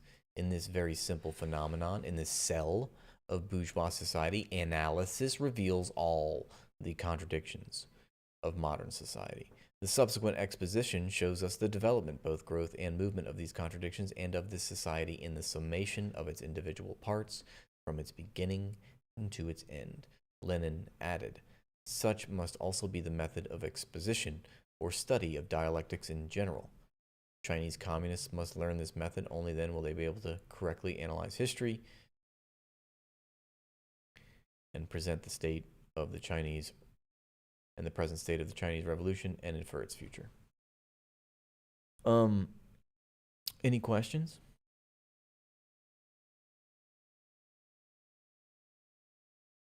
Feels good to brush up on some of this language, keep it fresh.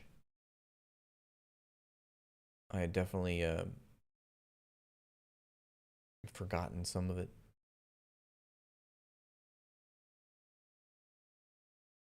So what are the two world outlooks? The first one was metaphysical, and the second is dialectical, materialist.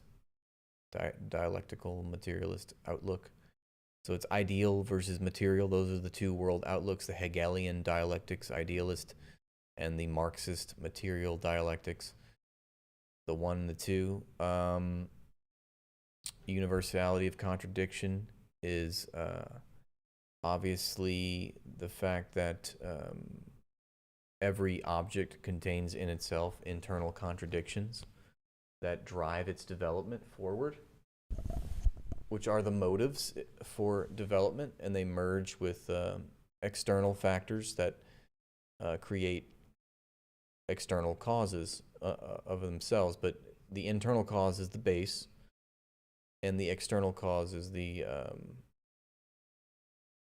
is subsequent, I guess, secondary.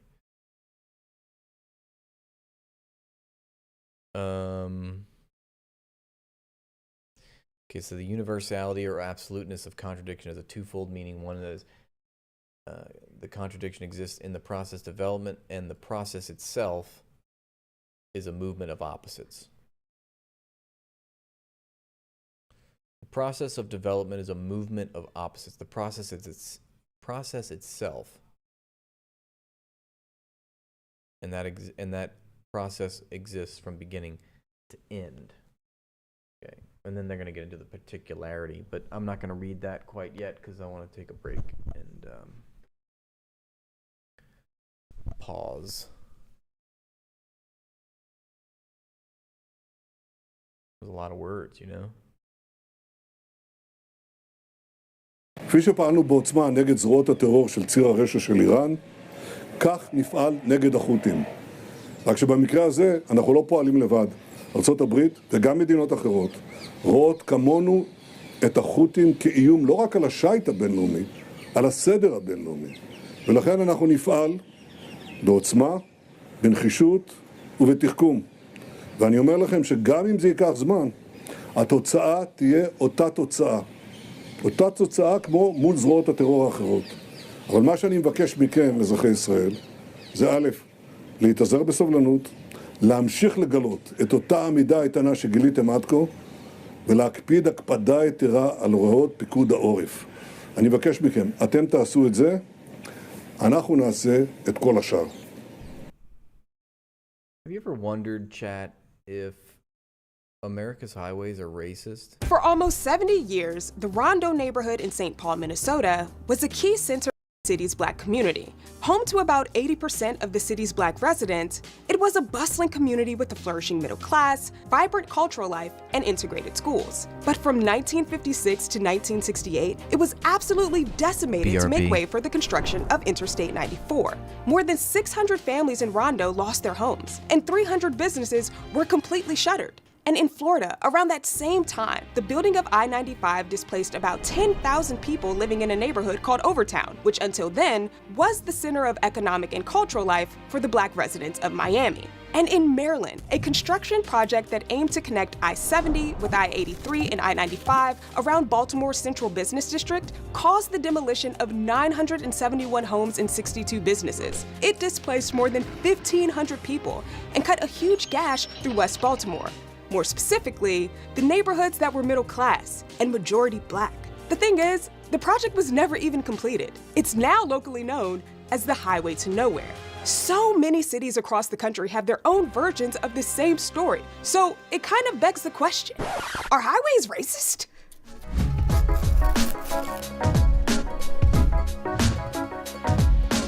Before it became the backdrop for summer road trip movies, van life TikToks, and the average American commute, the United States interstate highway system was just an idea, one that was popularized in 1939 at the New York World's Fair. It was actually the subject of the fair's most popular exhibit, Futurama, which was a cross between an amusement ride and a pitch presentation, all organized and paid for by General Motors. With Futurama, GM modeled a system of high-speed roadways that connected all of the contiguous United States. It was a car-forward vision of American cities, one that presented highways as markers of progress and an inevitable feature of the future. But where exactly were they proposing that these highways would go? On all express city thoroughfares, the rights of way have been so rooted as to displace outmoded business sections and undesirable slum areas whenever possible. You see, even then, displacement was core to the whole system's design. Given that this was 1939, at the end of the Great Depression, it's not hard to see why these dazzling, aspirational visions of prosperous future might particularly be attractive to the American public. But the highway system as we know it today still wouldn't come together for almost another 20 years after Futurama opened, partially because of World War II. In 1956, the Federal Aid Highway Act authorized nearly $25 billion, or almost $300 billion today, over several years to construct the interstate highway system. At the time, it was the largest public works program in U.S. history. The goal of the interstate highway system was to better connect cities and states throughout the country for supply chain efficiency, military readiness, and generally to facilitate cross-country travel. And it did accomplish that, but it also reinforced, and sometimes even created, social and cultural divisions in already established communities. Remember, this was the 1950s, before the Civil Rights Act, before the Voting Rights Act. This was still a time of Jim Crow laws and racial segregation, and the National Highway Project was part of a broader post-World War II endeavor that aimed to revitalize cities and slow the exodus of white people fleeing to the suburbs. That effort was referred to as urban renewal. And it also included the Housing Act of 1949, which aimed to redevelop urban housing through a system of federal funding. But what urban renewal ultimately did was disrupt the lives and destroy the homes of the low-income Black and brown people who were living in the cities targeted for redevelopment. It's been estimated that between 1957 and 1977, more than 475,000 households and more than 1 million people were displaced nationwide because of this federal roadway construction. 1 million people. That's more than the total population of Austin, Texas. And though Black Americans made up just under 11% of the US population in 1960, they accounted for at least 55% of those who were displaced. A significant portion of those displaced families were from New York, which today has more interstate highways than any other state. And that's in part due to the work of just one man, Robert Moses. Throughout his 40-plus years in unelected public office in New York, he developed a reputation as the state's master builder because of the immense control he exerted over public works. He built highways, bridges, tunnels, public housing projects, and even sports venues, which generally privileged the state's wealthy white residents at the expense of Black and brown families. His infrastructure projects routinely destroyed low-income communities. In his own words, he felt that his categorical imperative was action to clear the slums. So these new highways must go right through cities and not around them. You see, to Moses, the forced displacement of families and destruction of once thriving neighborhoods was just part of the process, necessary even, as he once crudely compared it to breaking eggs in order to make an omelet. From 1948 to 1972, the construction of his Cross Bronx Expressway, which cut through the Bronx from the Harlem River near Washington Heights almost all the way to the Long Island Sound, displaced 60,000 New Yorkers, many of them Black and Puerto Rican. And between 1937 and 1964, Moses's Brooklyn-Queens Expressway sliced through low-income neighborhoods from Red Hook to Greenpoint. It broke up communities that were already racially integrated, creating divisions that weren't even there before. And the influx of traffic spewed constant pollution into the air, which we now know can lead to chronic health problems like asthma and respiratory illness. Robert Moses worked on the 1939 World's Fair too. In fact, he was vital in securing its location. Moses wanted to convert a vast ash dump in Flushing Meadows, Queens, into a permanent park, and he saw the fair as an opportunity to realize that goal. Though only some of the changes he made at that time actually stuck. So when the 25th anniversary of the fair rolled around in 1964, Moses resurrected the project and tried again to make his vision for Flushing Meadows a lasting legacy. But by then, New York, and really the whole country, was starting to look very different, and community activism was on the rise. There was so much money and attention being paid to the construction of the 1964 World's Fair. Early estimates projected it would cost $500 million, or over $5 billion today. There were exhibits put together by Disney, and President Lyndon B. Johnson was scheduled to deliver the keynote address. But meanwhile, New York neighborhoods like Harlem and Bed-Stuy were under-resourced and ignored. The Brooklyn chapter of a civil rights group called Congress of Racial Equality, or CORE, made a plan to protest the 1964 World's Fair. This protest was in response to the city's funneling money to the fair without addressing the long-standing issues afflicting Black and Puerto Rican people. They planned to jam up traffic on all the highways leading up to the fair on its opening day. Brooklyn CORE wanted the protest to raise awareness about what Black and brown New Yorkers had endured, such as slum housing, poor schools, employment discrimination, and police brutality. But backlash from the city, news media, and the National Core Organization stopped the Brooklyn chapter's plan before it could be carried out. See, despite the excitement that Futurama drummed up for a future full of highways, it really didn't take long for people to realize how destructive these roadways were to their communities and their health, particularly in and around cities. Highway revolts cropped up across the country, in San Francisco, Washington, D.C., Seattle, and Boston, where residents fought plans for 2 vast highway extensions that threatened to slice through several greater Boston neighborhoods. The grassroots resistance in Boston pulled together a broad coalition, one that was multiracial and included both urban and suburban residents. They were civil rights activists, members of women's groups, urban planners, professors, and environmentalists, all united in opposition to the plan to carve Boston up with concrete. 150 acres of developable land in the Roxbury Jamaica Plain area is going to be taken by this 4-lane highway. We don't want it built, and we're going to stop it. An area of 15,000 residents. This road will go right through the middle of it. Boston's anti-highway movement brought together the tactics of the civil rights movement with a new generation of urban planners who were concerned with the social and cultural implications of road infrastructure. With the help of a group called Urban Planning Aid, residents educated themselves about the highway building plans and potential effects. They brought alternate transportation solutions to the city government, and they organized a rally on January 25, 1969, that brought thousands of protesters to the steps of the Massachusetts State House. They called it People Before Highways Day. Their collective resistance resulted in the full stoppage of the proposed highway projects, and their efforts also helped secure federal funding to expand mass transit in Boston and build a central city park that residents and visitors still enjoy today. By the early 1970s, the nationwide anti-highway movement had managed to usher in a few important changes of national consequence. At the federal level, the highway revolt helped inspire a 1970 law that ensures that people have the opportunity to weigh in on projects that impact their health, homes, and neighborhoods, the National Environmental Policy Act. The act also demands that environmental impact studies are conducted for every federal infrastructure project to make sure that any negative consequences are considered before a new project ever breaks ground. While the highway revolt movement successfully brought local issues of displacement and community health to a national stage, many protests still failed to bring about the local changes they hoped for. And it's no accident that the neighborhoods that were actually able to stop highways from being built tended to be wealthier and whiter, because those communities had the means to organize and protest and had more political capital to face down power.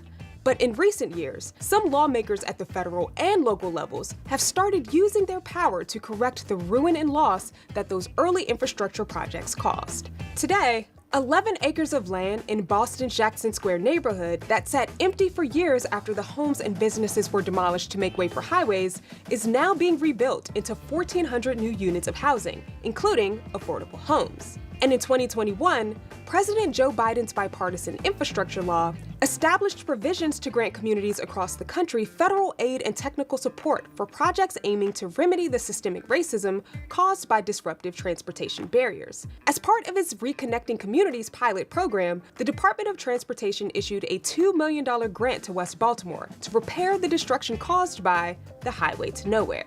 So as we've discussed, the history of building America's highways reveals that these structures and systems can benefit some while vastly burdening others. In an effort to unite counties in the country, they can divide communities for the worst, and often have. What do you think is the best way to address inequality caused by infrastructure? Let us know in the comments. I'm Felicia for the win. Thanks for watching Roots of Resistance on PBS. And I thank you for watching this stream for so long and learning and growing and sharing and caring with us. And if you could, I would be so grateful if you follow this backup YouTube page, trying to get to 10K. But we got to get to 5K first. So, subscribe to the page, join the Discord. Got like 650 people on the Discord, and follow me on Twitch, obviously, and sub to the stream. Okay. Oh no, wait, oh no, I'm not. Okay, I thought I was muted for a second. What I'm trying to say is I'm going to go out and get some late night tacos at a fast food chain. And that's that, you know, because I'm rich. That's one chatter obviously pointed out. So don't trust me because I eat Taco Bell for dinner. He tried to find the Discord, no luck. Let's see. Maybe I can help that out real quick. It's sometimes the link is faulty and I don't know why that is. Let's see if I can fix that for us. Copy link. Okay. And now we go to the live on YouTube and we hit paste. Yeah, Taco Bell is kind of like bourgeois decadence these days. Especially if you want to get your Cantina chicken taco. I mean, those things cost a pretty penny. 4 for $20. You want 4 tacos at Taco Bell? It's $20.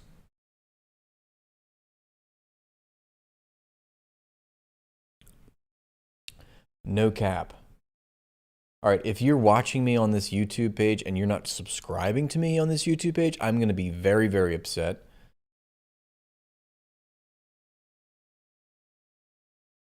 And your mom is a hoe. Faux show, like 100%. Taco Bell is not that cheap, I know. It used to be, though. Back in my day. I'm being told that a bean burrito is the only cheap thing that you can buy at Taco Bell. RC Pilot, you're practically stalking me, mate, he says. Well, that's not at all concerning. No, we appreciate you. I think you're based. So stalk away, I guess. Anyway. Someone's going to the gulag. That's right. That's right. And remember, I have that power, okay? That's why I need you. I need you to do the right thing. You know?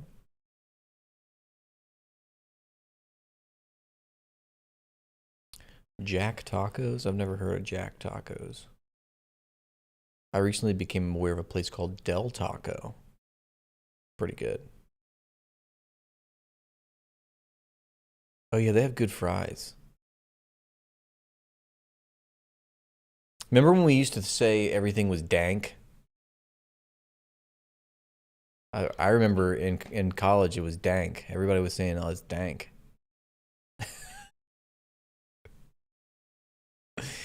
Hella dank. Everything was dank at one point. Now nobody says that anymore. I want to make dank great again. I want to make America dank again.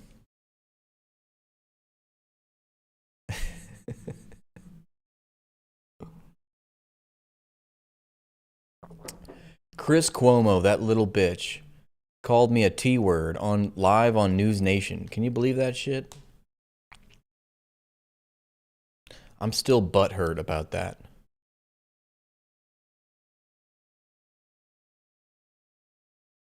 Yep, that's right. I'm a tanky. Name it, Maine. Name it, Maine. Have you overcome your fear of tanky yet? Or are you still? Oh, yeah, no, not that T word. Not tanky.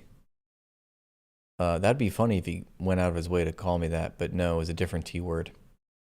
A T word-ist. Oh my God, is it really that mystery? Is it big of a mystery, Kramer? Not a twat, Kramer.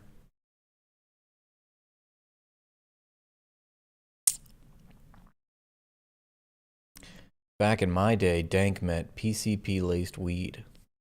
Well, that's something. I've never had that before.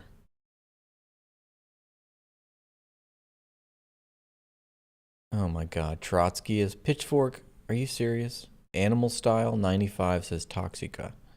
Tist. Now we're going into that. This is where the chat gets derailed sometimes. We play these little word games. Okay, it's time to go. So I hope you subscribed. That's all I'm saying. You had this whole opportunity. All right, well, I'll see you guys next time, okay? CUNT. See you next time, you CUNTs. Get an epic burrito at Del Taco. Now I might. That sounds good.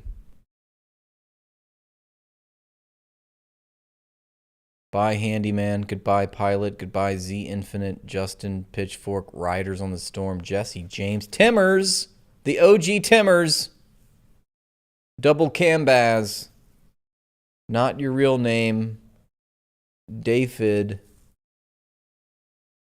and all ye other, Kramer Douglas. Bye Wrath, bye Batty. Aw, that's nice. Thank you, RC Pilot, for saying goodbye to us. We'll see you next time. Too poor to subscribe. Hiloha, it's free. All I'm asking is for you to subscribe to the YouTube page, okay? You're already here. All you got to do is hit that subscribe button, brother. It doesn't cost a goddamn red penny, all right?